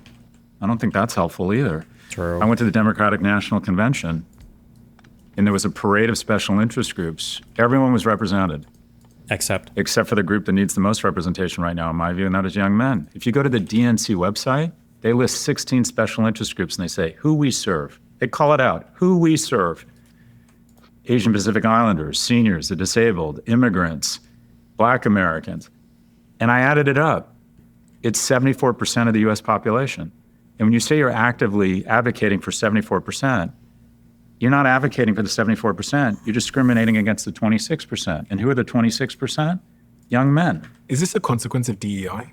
I think that's part of it. I think there's been so many groups that have been discriminated against. And the way I would just loosely describe the Democratic Party is we have the right ideas and then we just take it too far. Yep. These guys are copying my shit. Fuck you. Fuck them. I'm the only person on the planet that's ever had that epiphany before. Women have gotten a raw deal, so they need advantage. You know, gays have been persecuted. People, non-whites have had. There were 12 Black people 60 years ago in Princeton, Harvard, and Yale combined. That was a problem. This year, more than 60% of Harvard's freshman class identify as non-white. So I think we... Careful. What kind of non-white? That's why we made BIPOC, to get those pesky Asians out of there. Got to get out of identity politics, but the notion, it largely came from the left, this notion of toxic masculinity. There's no such thing, because there's violence, there's people who are criminals, there's people who are unkind. That means they're not masculine. Masculinity is being a protector, a provider, a procreator. And the Democratic Party seems to believe that leaning into anything around your advantage of being male in terms of your strength, your kindness, you're wanting to procreate, you're initiating sexual contact or sexual romantic interest, is somehow a threat and somehow toxic. I just think they've sent absolutely the wrong signal. And into that void has stepped basically thinly veiled misogyny that is just so ugly. You know,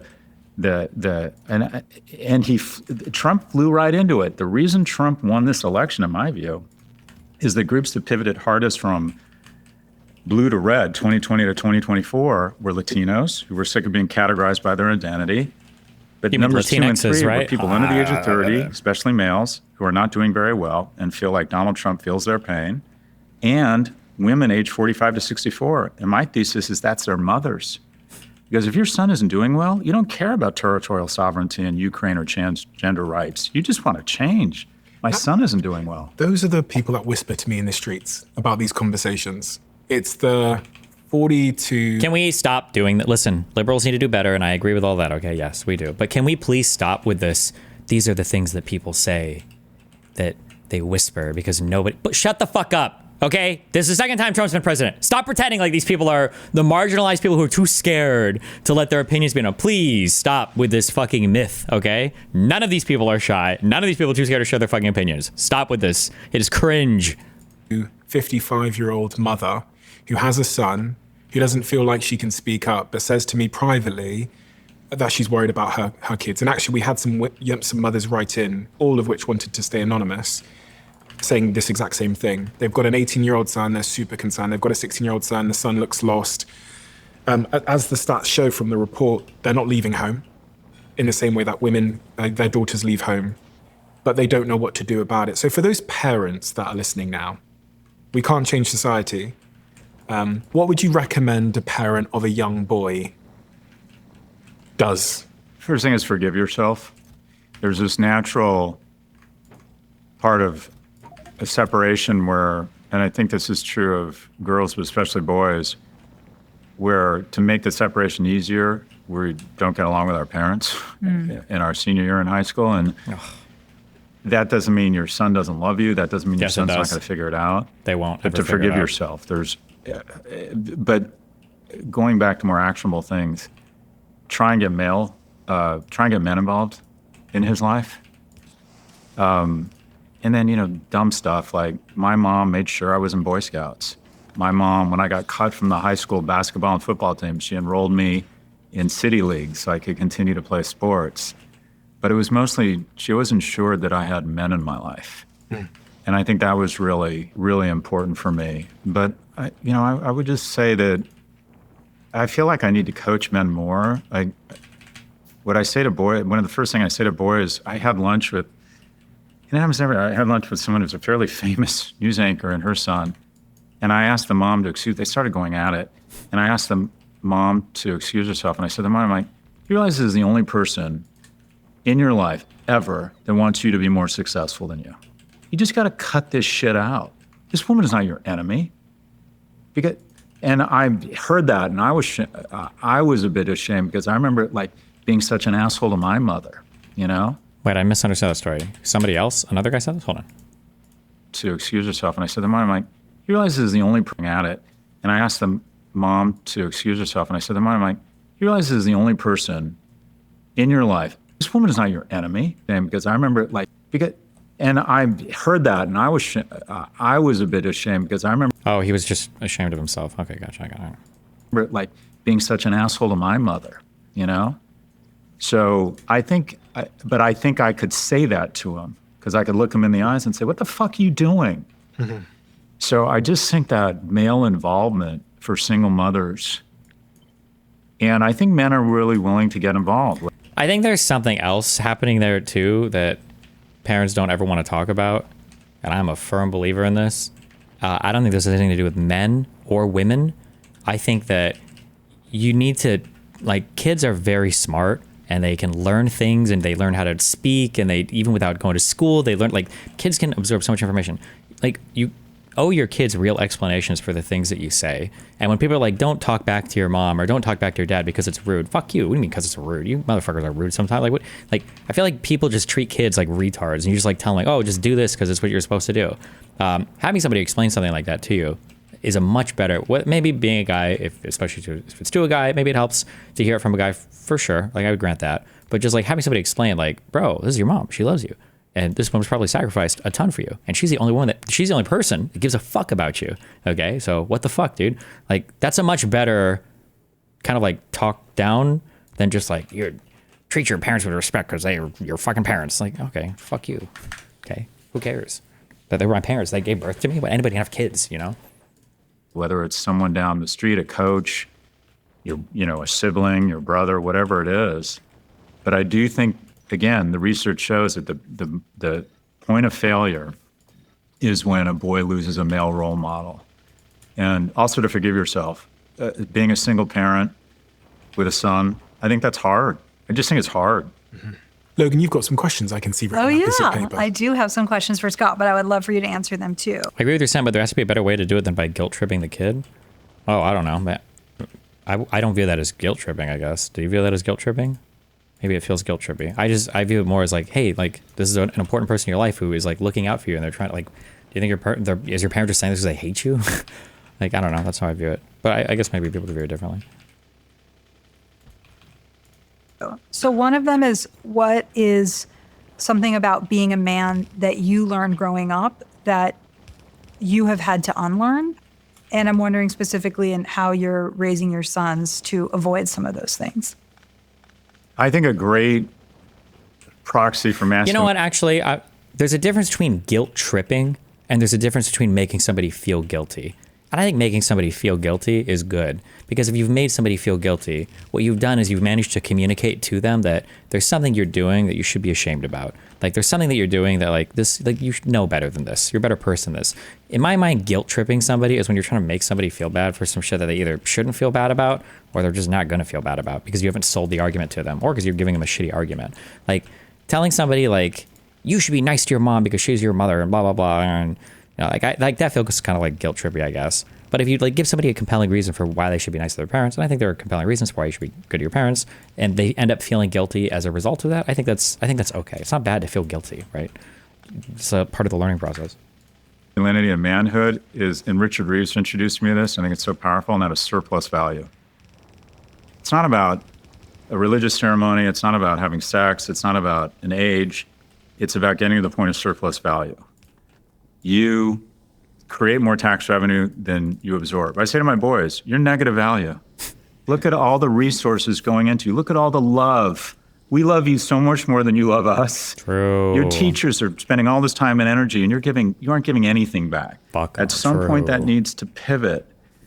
So, children are creating more ungrateful, tax revenue, leeches, noticing people's life, registering more complaints from other people than you are complaining, protecting people. Adding surplus value. So, these notions that, I wasn't that guy. I wanted more from everyone else than I was giving. I was the guy when someone honked at me, I was the guy that sped up and honked back to restore the universe to its place. If a ticket counter agent at the airline counter was rude to me, I needed to get back in their face to restore harmony to the universe because I'm a fucking baller. And what you realize is being a man is occasionally taking a hit, right? It's having surplus value. It's noticing people's lives. It's listening to complaints. It's occasionally thinking, well, maybe this person who cut me off in traffic, I don't know what's going on with them. Maybe their kid has diabetes. Maybe they're going through a divorce. It's adding more value than you're taking. And until the age of like 40, I looked at every relationship. Am I getting more out of this than I'm giving? And if I'm not, I'm out. And what you realize is good business partnerships, you add as much or more value than your partners. Good relationships, you witness the person's life. You make them feel fucking awesome. If you leave this world a little bit in debt, that's the whole point. That's the whole point. Or a little bit, the world's in debt to you. That's the win. And I used to think as a young man, that meant I needed to exit the relationship. I'm not getting more money or services than I'm giving. I'm not getting more kindness than I'm not giving. I'm not getting more hot experiences with this romantic partner than they're giving me. I'm out. No, it's the other way around. Being a man is surplus value. Yeah, I've never thought about that before, but it's so true that, like, as a man, you should aspire to be considered generous. And actually, the first time someone called me generous was like such an unbelievably wonderful compliment to me, because it means that people see you as someone that's giving things. But to answer your question, for me, it was just a willingness to express my emotions when I'm struggling. That's always been the difficult thing for me, especially because of everything I've said earlier about wanting to be strong, wanting to be a provider. There are going to be moments where, regardless of how well you play the game of life, you're going to struggle. And I did not have the tools. I still really don't have great tools for this, but to turn to someone and say, I'm really struggling with this, and not to feel emasculated. And I would say that because as a man,